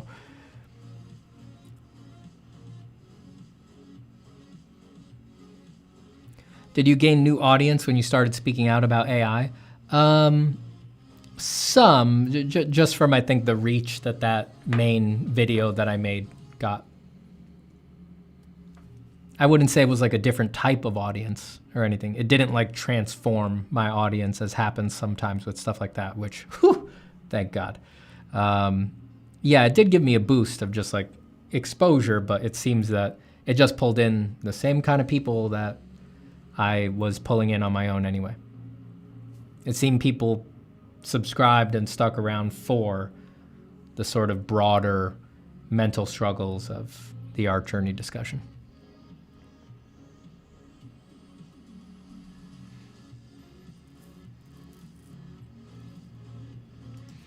Any thoughts on semiotic analysis as a way to learn and develop your design skills? I don't know what semiotic analysis is.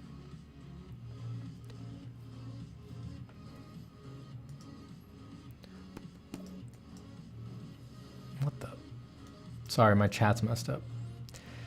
Oster says, Steven, I would like to draw like my favorite artist, Steven Zapata.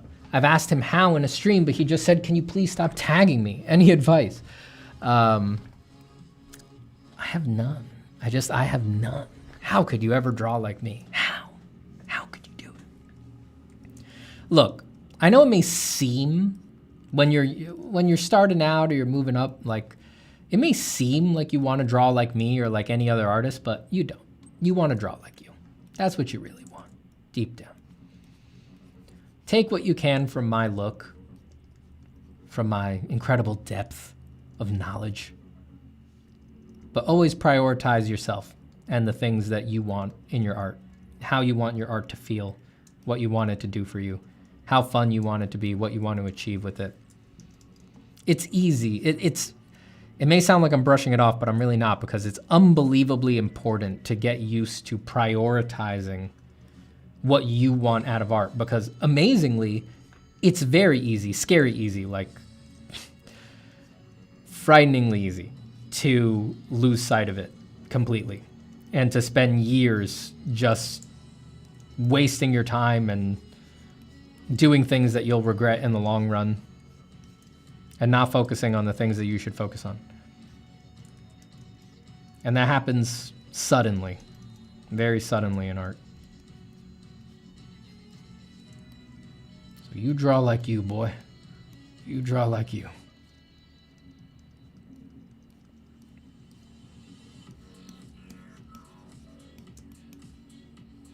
And if you have burning questions about my techniques or how I think about drawing or anything like that, there's tons of videos on here where I talk about it, and I've also got my tutorial videos that you can find in the links in the description. I got shorter stuff on Gumroad, and of course, I have the course, of course, and you can always check out the course, of course, if you must know how to draw with force for shorts. Actually, I think How to Draw with Force is Mike Matesi's copyright, trademark, patent pending, so I shouldn't have said that. I was trying to do rhyming, and I just did it by accident, Mike. I'm sorry. I'm sorry, Mike. I didn't mean to impinge on your copyright, dude. Cool, maybe I'm just young, but feels wild to think of streaming way back in the 2010s. Been thinking of trying to combat stage fright. Yeah, it was around. It wasn't popular. Like, it wasn't Twitch, but it was around. You know, you would do it for, yeah, I mean, you were really only doing it for like people who were asking you, people who were asking for it. There wasn't really like, since it wasn't on a place like Twitch or YouTube, there wasn't a way to like build an audience streaming. No one could find you. There was no discovery. So it was really just, if you had an audience from something else, if you had a newsletter or a blog, something like that, you could tell them, hey, I'll be streaming over here, and they could go to that. But there was no natural growth or discovery in streaming at that very early phase, 2010s and stuff like that. So people just didn't think about it the same way, because that meant that there was no business model there. And, business models are what make people take things seriously, which is bullshit, but whatever. So just, it didn't have the word streaming or being a streamer those words did not have the same associations back then that they have now. And it was more just like a novel thing you could try and do. And it was like, oh, did you know you could do that on the internet? That's kind of weird, and that was really all it was. But you could but I'll tell you, even back then, this thing, the like talking to chat and answering their questions and all that was fully formed. I mean, right away, there was just like the whole deal of just chat being silly and tooling on the streamer and, inside jokes and all that. Like, that was there right away from day one. That culture was immediate,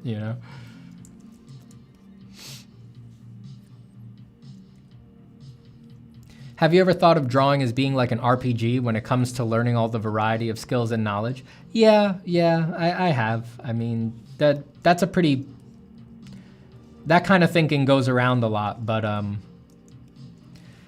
I also have a lot of deep problems with thinking about drawing as like leveling up and grinding out experience and stuff like that. It's like, that's good for a while, while you need it. It can pull you through some early phases, but I promise you that just it's not sustainable. It can't get you all the way there.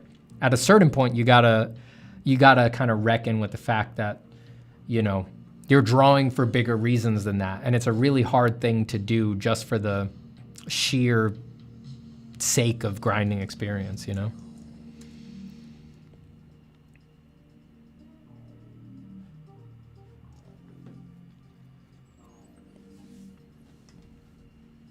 Ray sends another $2.20 of Canadian currency, saying goodbye to nobody. Stephen and Ray, goodbye again for the 4th or 5th time, Ray. I really appreciate your 4th or 5th time goodbye money.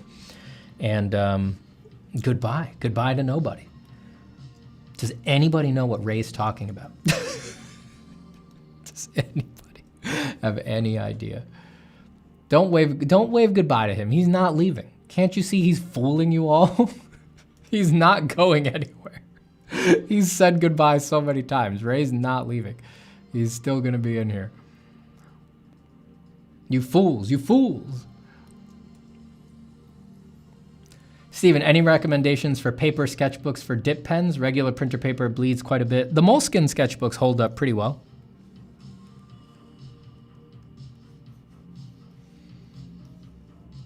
I've been using it on Moleskine paper and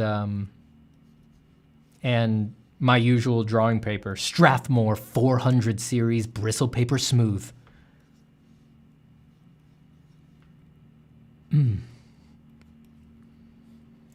The Strathmore takes it pretty nice.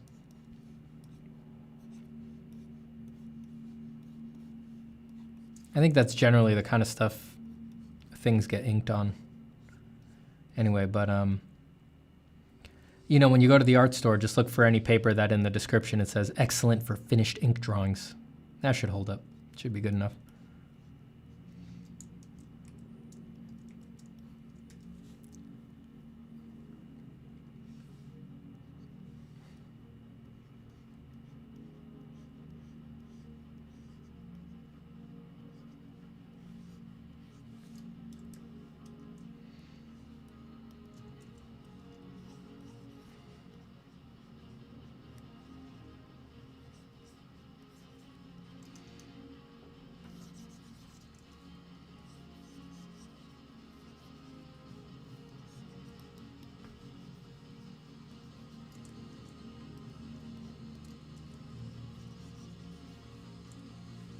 Very tiny drawing for the thumbnail.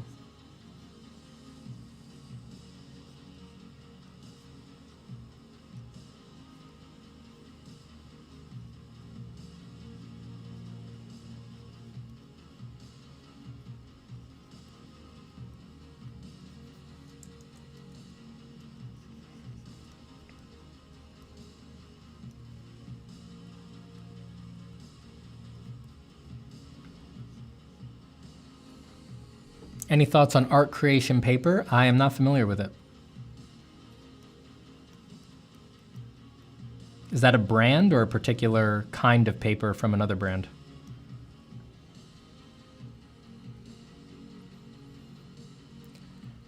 Ahmed Ali says, Steven, what are your influences outside of drawing, such as film as an example, that may have influenced your art? Oh, I have so many outside influences. Film is definitely a big one. I love movies. God, I love movies. And reading books. I get very inspired by what I'm reading at the time, a lot of the time.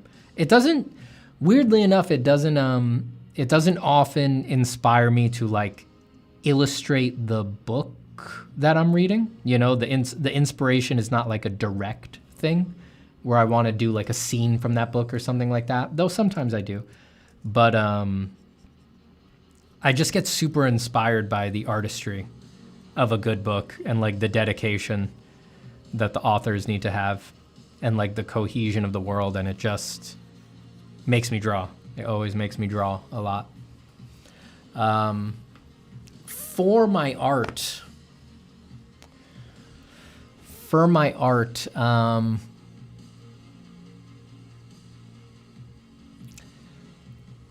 yeah, my art, the stuff that's actually in my art, like direct inspirations for the content, is there's obvious things like just comics and video games and things like that.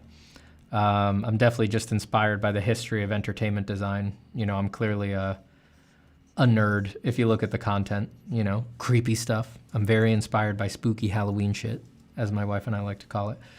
And that stuff's always going to have a big influence on me just because I grew up with those things.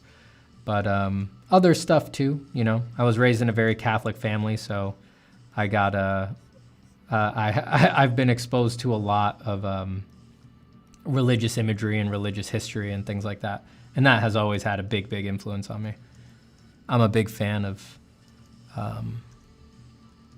the different historical art styles and the religious associations and all of that.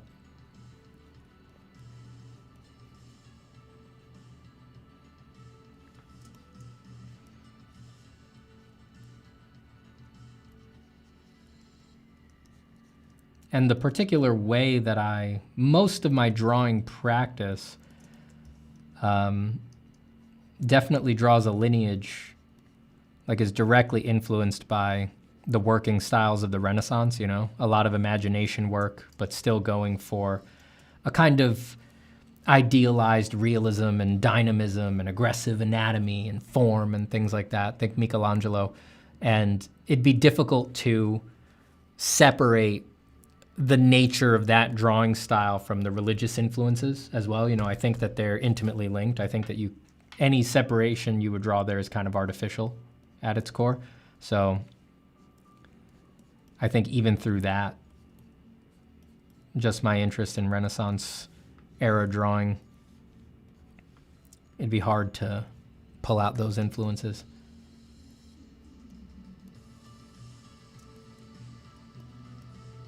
Dante's Inferno sketch when? I've done many. If you just go back in my backlog, I've done many. I've done a lot of drawings for Paradise Lost.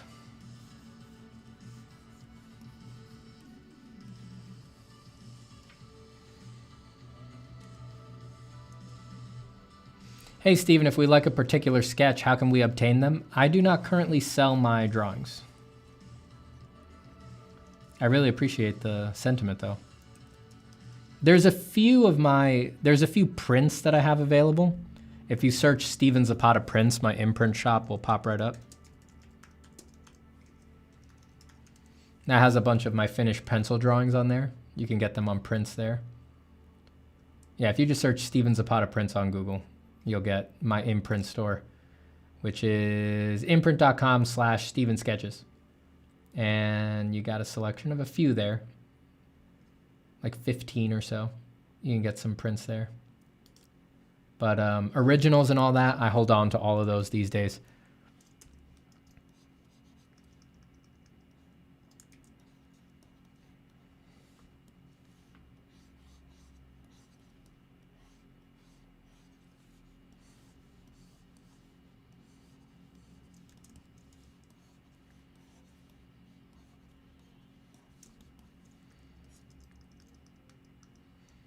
Hello, Hannah Novan.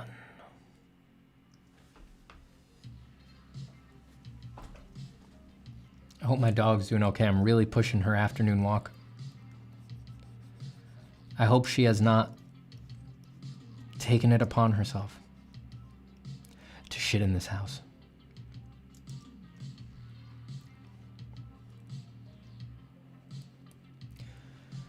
Does the print ship to France? Yeah, Imprint is an international print provider. They'll ship just about anywhere. I don't know their rates or anything. That's all on them. So if you go to the shop and add the stuff to your cart, Imprint will give you a shipping estimate. They do all the fulfillment and all that.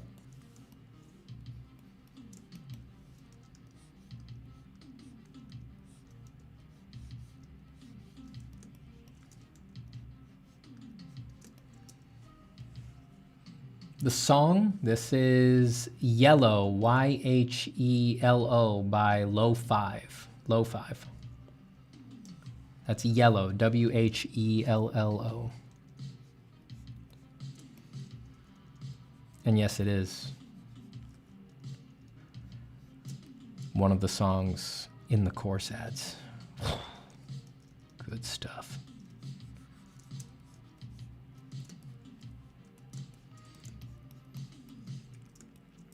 Are dog poops fairly predictable, like clockwork? Fairly, yeah. I'm drawing with you in the background and just realized we're live. I thought it was an oldie. No, we are live, live, live, live, live. Live. Incredibly live. We're live and alive. You're drawing, I'm drawing, somewhere out in the wilds of the world, in the concrete jungle that is New York City. While you're drawing, I'm in here. Also drawing. In my home, in New York. We're touching pen to paper at the exact same time. I need water, oh my God. Oh God, my water bottle's empty.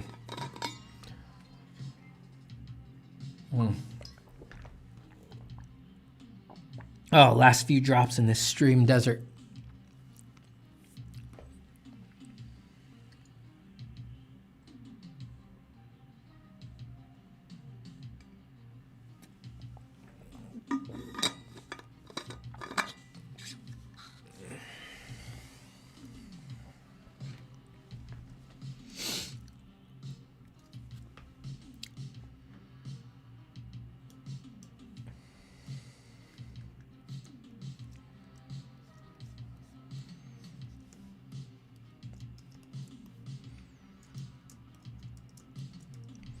Why are its nipples on the rib cage? Why are them on the rib cage?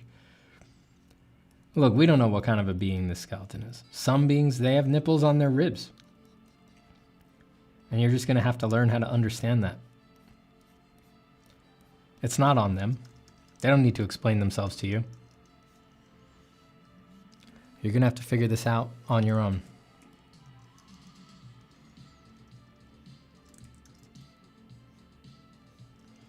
Steven, no pressure intended, but I produce so much more work when drawing alongside your streams. Thank you. It is a pleasure to be of service.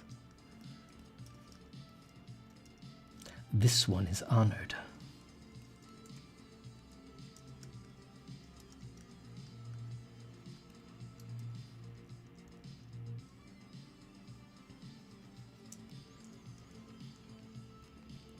After a lot of using digital, what do you think about this media respect the paper? If you're just asking my opinion between digital and traditional, I personally prefer traditional. I can't finish things digital, really. It's fun for sketching and for idea generation, but I personally, if I'm gonna finish something, it almost always has to be traditional. It fatigues me working digitally much quicker. I can work on something for hundreds of hours traditionally, but digital, I've kind of got to like get it out in 1 or 2 takes, and then after that, I'm burnt on it. Just like staring at the screen, which is really staring at a low intensity light bulb for hours at a time.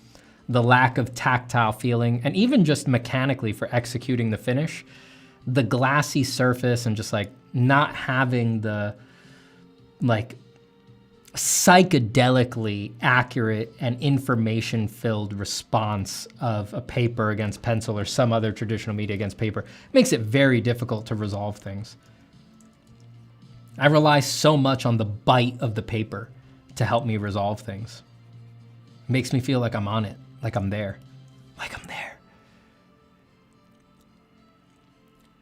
Question, Stephen, would you consider making a Transformational Anatomy V5, Bones? Bones. I don't know if I have enough to say about Bones, transforming bones to make them their own video. If I was gonna do it like scientifically, then I would, but I'm gonna admit that I haven't really thought about that. Like, that would be stuff like, you know, if this is the human humerus, right? You got the head of the humerus up here, you know, head of the humerus, deltoid tuberosity there, lateral and medial epicondyles. And then you compare that to the upper arm of a gorilla. It's like there's just way more surface area for insertions so that muscles can be thicker and meatier and have more strength to them. But after that, you know, like I kind of told you everything I know in that one diagram. I just don't have that much knowledge about that. If I learn that stuff, I think that's more of like a real, like a hard line, like I'm an anatomist and that's all I am in life. I think you should learn that stuff from them. So that'd be like a Ray Bustos or a Tara Whitlatch or something like that. Well, Tara Whitlatch she's not just an anatomist. She's a full-on entertainment designer, but she's definitely she goes down the scientific rabbit hole more than, well, I literally think she's the only one. I think she's the only creature designer who focuses so hardline on scientific expression or using science and animal anatomy for her designs like that. There's very few other people who do that anymore.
LSD Demon says, I don't know how you can draw for hours. I draw for close to 1 hour, then I have to take a smoke.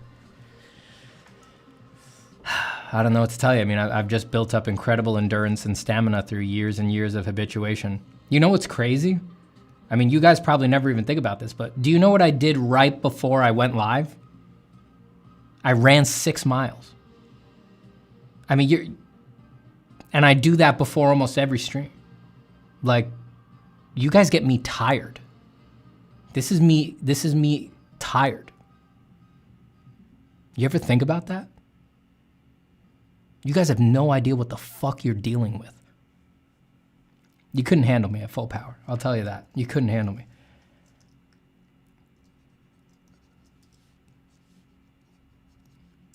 You know how like whenever Ahmed talks about me, he's like, this guy's a fucking psychopath. You know how that's always the first thing he says? It's because he had to handle me at full power.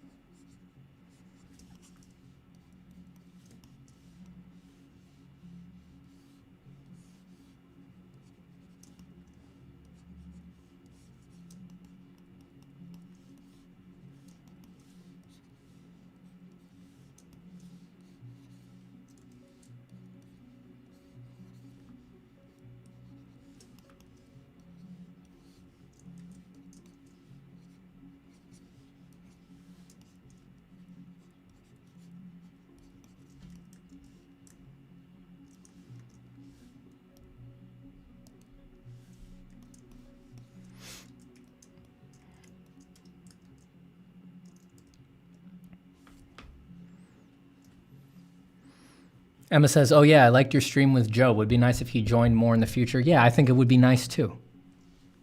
What the hell? Come on, Joe. It's your problem. These people with their day jobs, with their real jobs. I hate it. It's like, dude, quit your real job, quit it, and waste your time with me online. All right?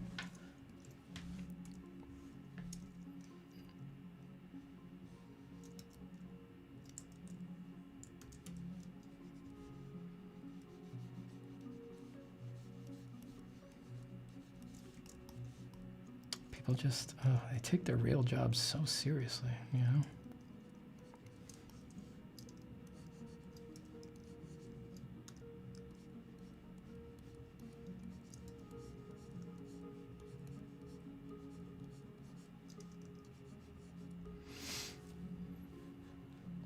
Drawing is so technical, but good art has a spiritual depth. Are you confident in your relationship with art? Oh yeah. Oh yeah. Yeah. I think you could say I'm pretty confident in my relationship with art. And I don't think I could say that we're on entirely platonic terms either. I want full power, Steven. What the fuck? You couldn't handle it. You could not. Do you do treadmill or run around outside? Outside. I like run around. Do you run around outside? I just stand in front of my house and I do little circles until my watch tells me I went for 6 hours. I run around outside. Ahmed gets you full power and we don't. Dude, it damaged him. Having to deal with me at full power for years was a traumatizing experience for Ahmed. Poor guy.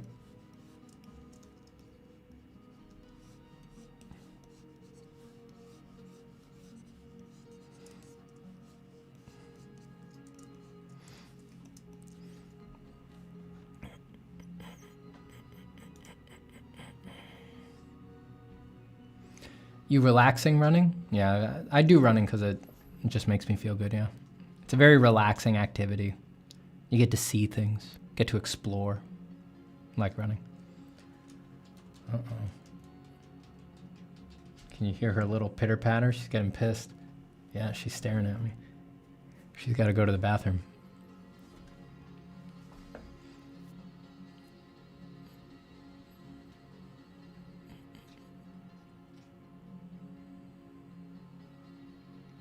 Seth Hat says, Steven, I'm wasting my time with you online while doing my day job. Thanks. Dude, why can't Joe do that? Like, come on, man.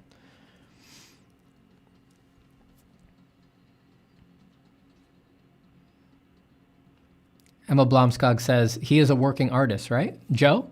No, Joe right now is what we would call a contributing member of society. He's actually got, you know, a real important job. He runs a community board in our city. You know, he's got a patch of the city that's like his jurisdiction. He's like, you know, he's a real dude. Joe's like, Joe will have to occasionally stand at podiums and cut ribbons and put golden shovels into the ground and stuff like that. Yeah. A contributing member of society. You know, someone who's doing real stuff.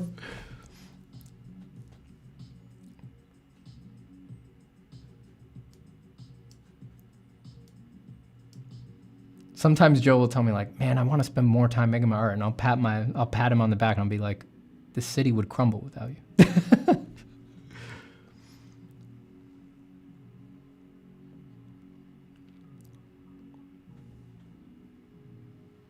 Pedro Vicente says, I actually quitted my daily job a week ago to pursue an art career. Everybody please in the chat, send love to Pedro. He's out there, he's on the grand adventure. He's doing it for real. I mean, it's never an easy choice. It's a hard thing to do. There's always ups and downs. Requires a lot of focus. I hope you'll all send Pedro some love. I think we can all sympathize with the trepidation and the excitement that can come with striking out on your own and doing your art thing. Cult Medikizny says, from where could I buy your brushes? I don't sell my brushes or distribute them because I've paid for a bunch of them, so I don't remember which the hell ones they are, so I don't want to redistribute people's brushes. Most of the stuff you see me do on streams, I purposefully do it with just the round brush so that you can rest assured that you don't need any brushes. Like if you look at this is all round brush. And the round brush is my absolute favorite brush. It's just the standard round brush that Photoshop comes with. If you want recommendations for good brushes, go download Ahmed's brushes. Ahmed Al-Duri has his brushes for free on his Gumroad. And I've used his since we were in college. You know, he always curates a nice selection. I think anything you'd want to do, you can use Med's brushes and you can get it. Steven, do you ever draw with your weak hand? It's so wacky and fun. I don't have a weak hand.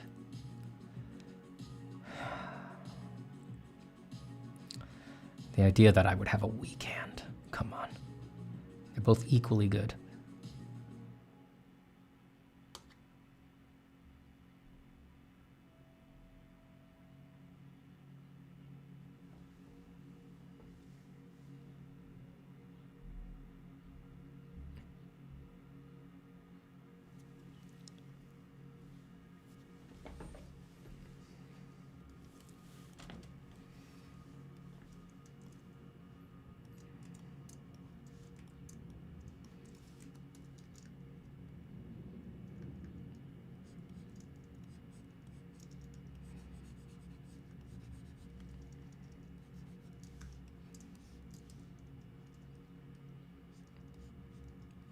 Bet, draw with your left hand. I've been drawing with my left hand this whole time.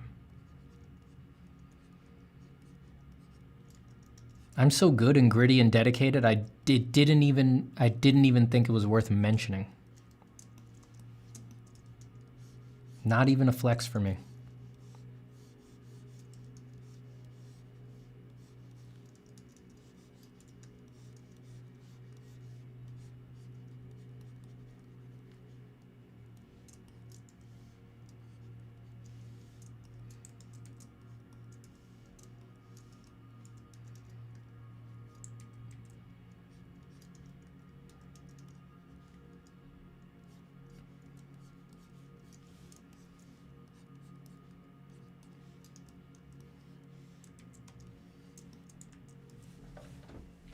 Will there be another A to Z?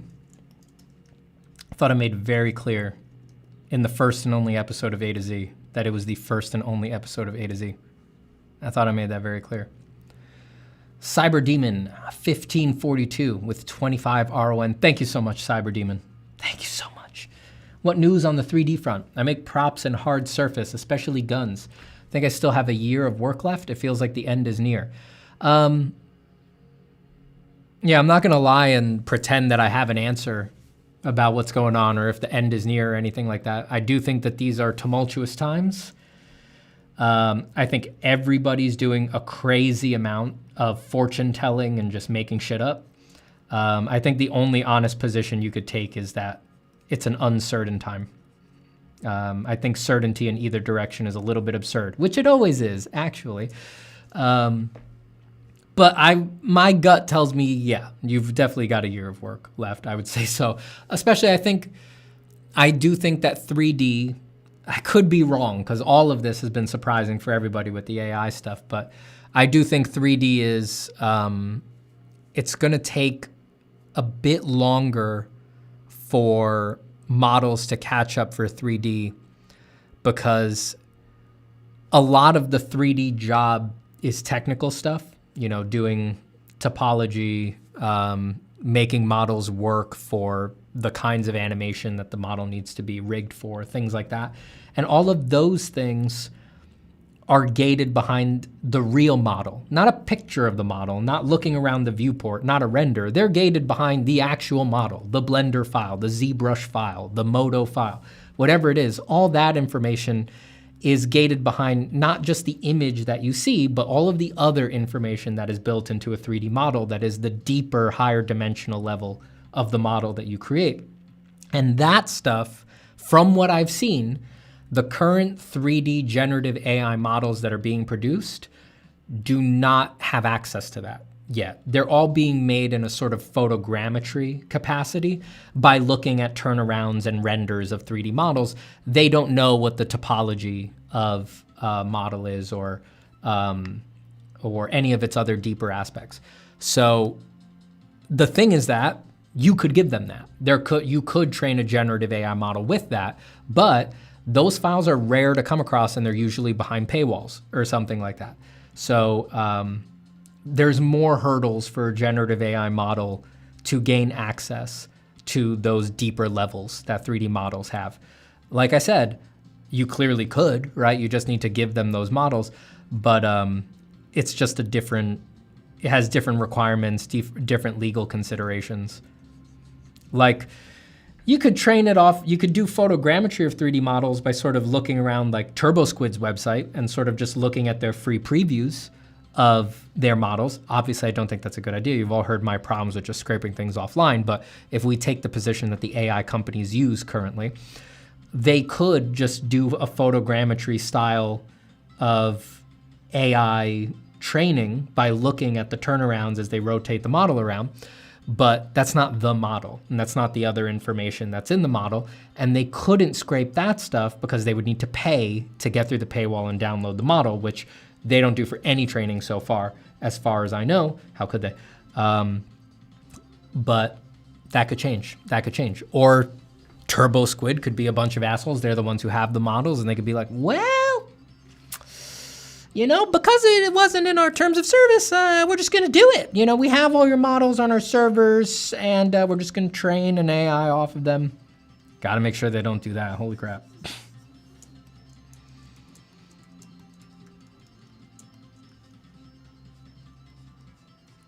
I hope that answers your question, Cyber Demon.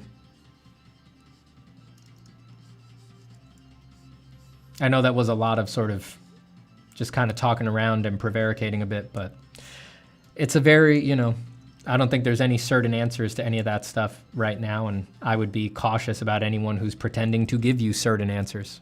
I would be very cautious about anyone who thinks they know what's going to happen with this stuff.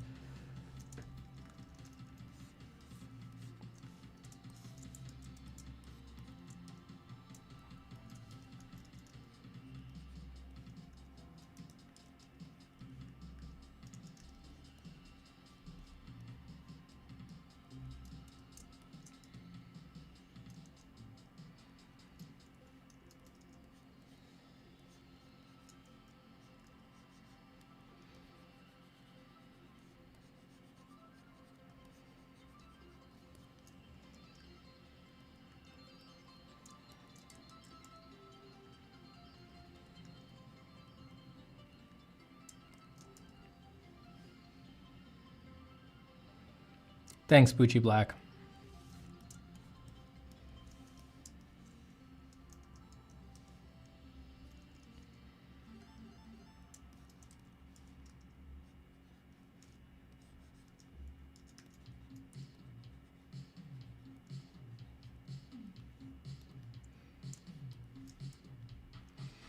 Good Vibe says, hi, Steven. How's the lawsuits going? Hope for some win for the fellow artists. I have no idea how the lawsuits are going. Those are behind closed doors.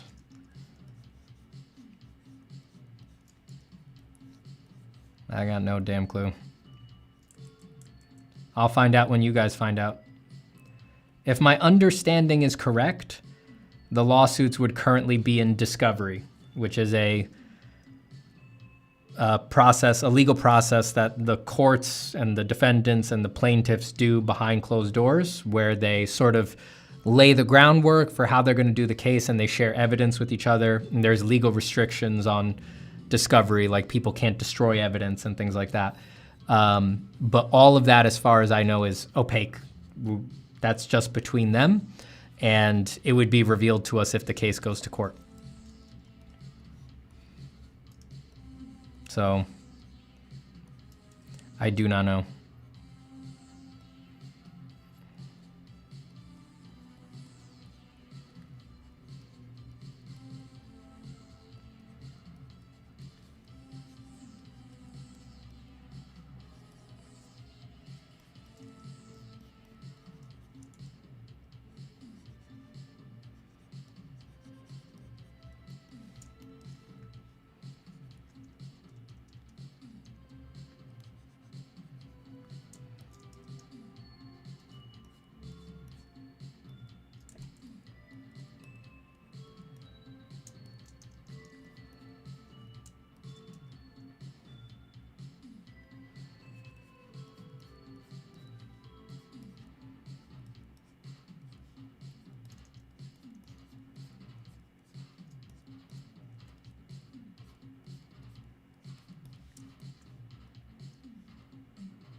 Do I just want it to be a skull kind of a thing? I'm not sure that that's what I want. Maybe something more abstract.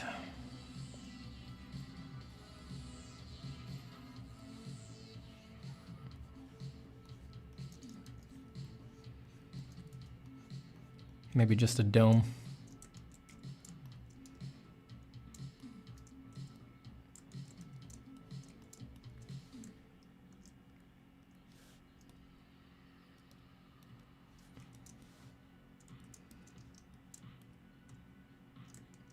Can't attend stream, gotta sleep now, bye. Goodbye, Yam, goodbye. Has TEDx released your speech already as a video? They have not.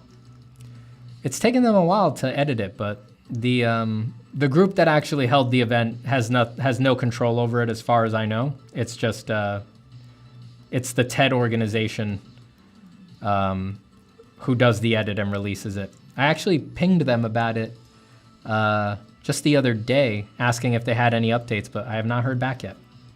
So I don't know. I would love it if they released it as a separate clip so I could share it more easily.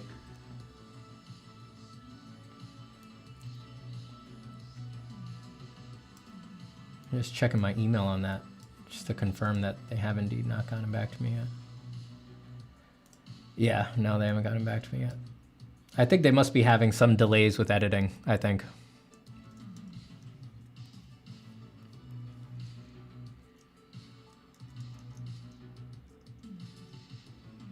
Corey Kroom Knocker, what did I miss? I had to take the pups out? You didn't miss anything. How could you miss anything when you're taking care of the pups? That's always the most important thing in the world. Everything else just spins around that. Spins around the pups, their tail wags, and their big poo-poos. Their big, big poo-poos.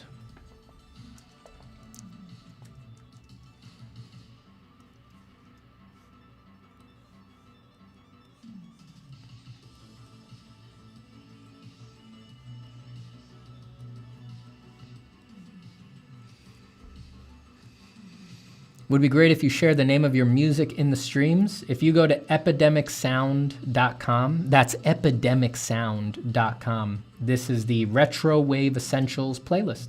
You can find them all on there. Goodbye, Seth Hatt.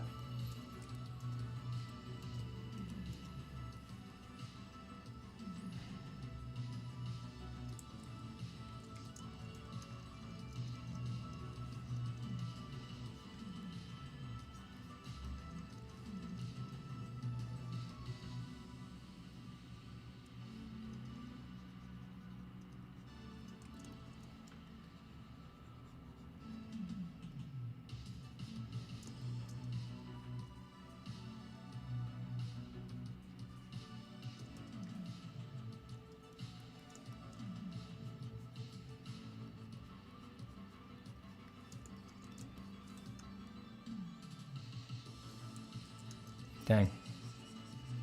I want to keep going on this guy, but it is getting late here, folks. That's my bad for doing stream late, I suppose. I'm going to start wrapping it up.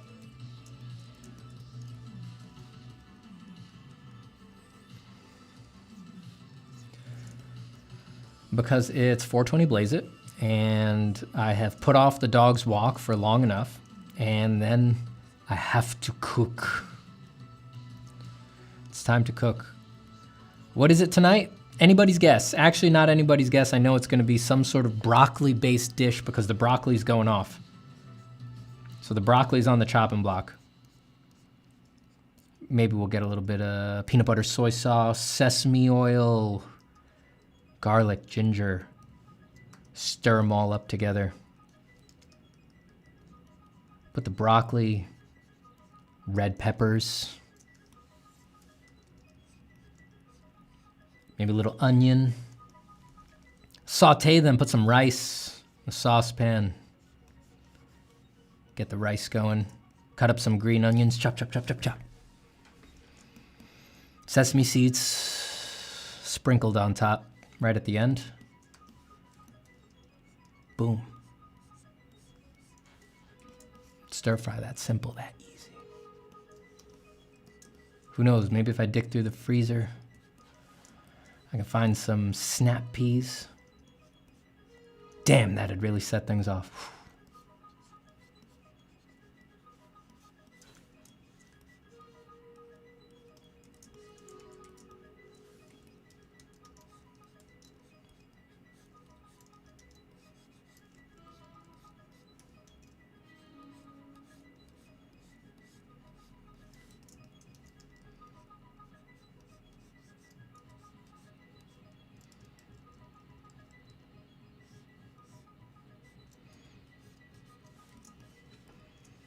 All right, I've got to stop drawing.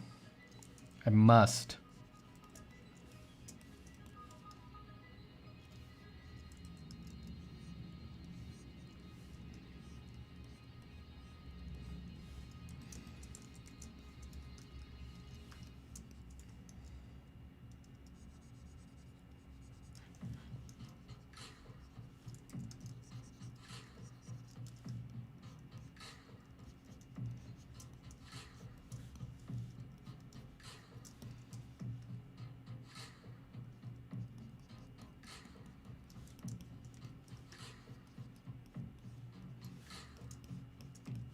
All right, everybody.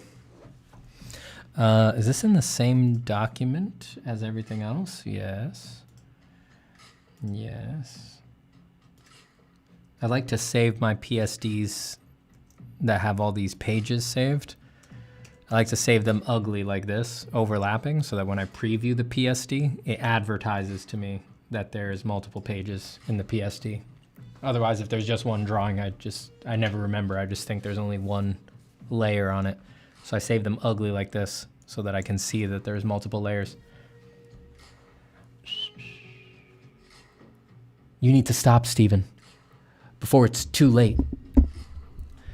Your drawing powers are too incredible. If you don't stop, you'll sink into the drawing forever. You'll be lost. Get that dog pooped, says Evergreen. Incredible. QPlay says, I have a very creative mind. I don't believe you.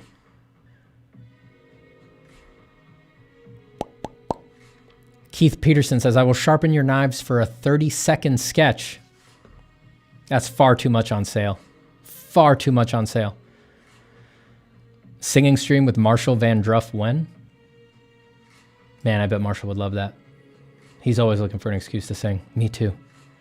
Me too, baby. Oh, give me land, lots of land under starry skies above. But don't fence me in. Let me ride through the wide open country that I love. But don't fence me in. Let me be by myself in the evening breeze. Listen to the murmur of the cottonwood trees. Put me out forever, but I ask you please, don't fence me in. On my cayuse, let me wander over yonder till I reach the mountainside.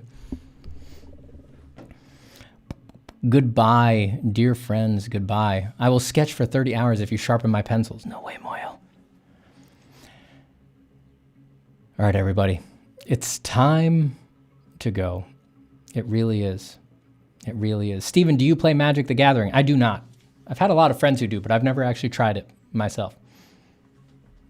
I never played any games like that, really. I collected Pokemon cards, but never played the actual game, like a lot of people in my generation. I played a fake version of the Yu-Gi-Oh! Collectible card game with my friends back when Yu-Gi-Oh! Was in. Goodbye to Corey Krumnacher. Goodbye to Lloyd Quiges. Goodbye to Hannah Noven. Goodbye to I Can't, who does indeed love me. Goodbye to Auster. Goodbye to Hello There. Goodbye to Evergreen and Bucci Black and Arctic Monkey. And Daryl Grant. Goodbye to Ray Damioso, who just couldn't stop donating today. And just did it again. Just did it again with $2.20 Canadian cents. Goodbye to nobody, dash everyone in here. Ray's cryptic messages continue, and his sordid admissions continue as well. Who knows what mental state Ray will be in next time? Goodbye to Esdras Munoz. Goodbye to Arknark. Goodbye to Michael Schlageter. Goodbye to Isaac Mill. The indefinable Emma Blomskog. Tree Watcher. Yam. Renola Dominguez. Daryl Grant. Did I already say Daryl Grant's name? I'm not sure. Goodbye to Adires Carmayoris. Jali Genji. Is that an L or I can't tell which is the L and which is the I. Jali Genji. Jali Genji. Goodbye to Jali Genji. Goodbye to Alvaro Mayo. Goodbye to Disc Breaker. Keith Peterson. Tobias Sandstrom. I assume the O means I'm supposed to say Om. Tobias Sandstrom. It is what it is, who says, ciao, gente. Gemmel. One Nereographist. Goodbye. Goodbye. Goodbye. Take care, everybody. Good luck drawing today. See y'all soon. I will see you on Wednesday, if the usual stream schedule continues. See you on Wednesday, folks. Goodbye, everybody.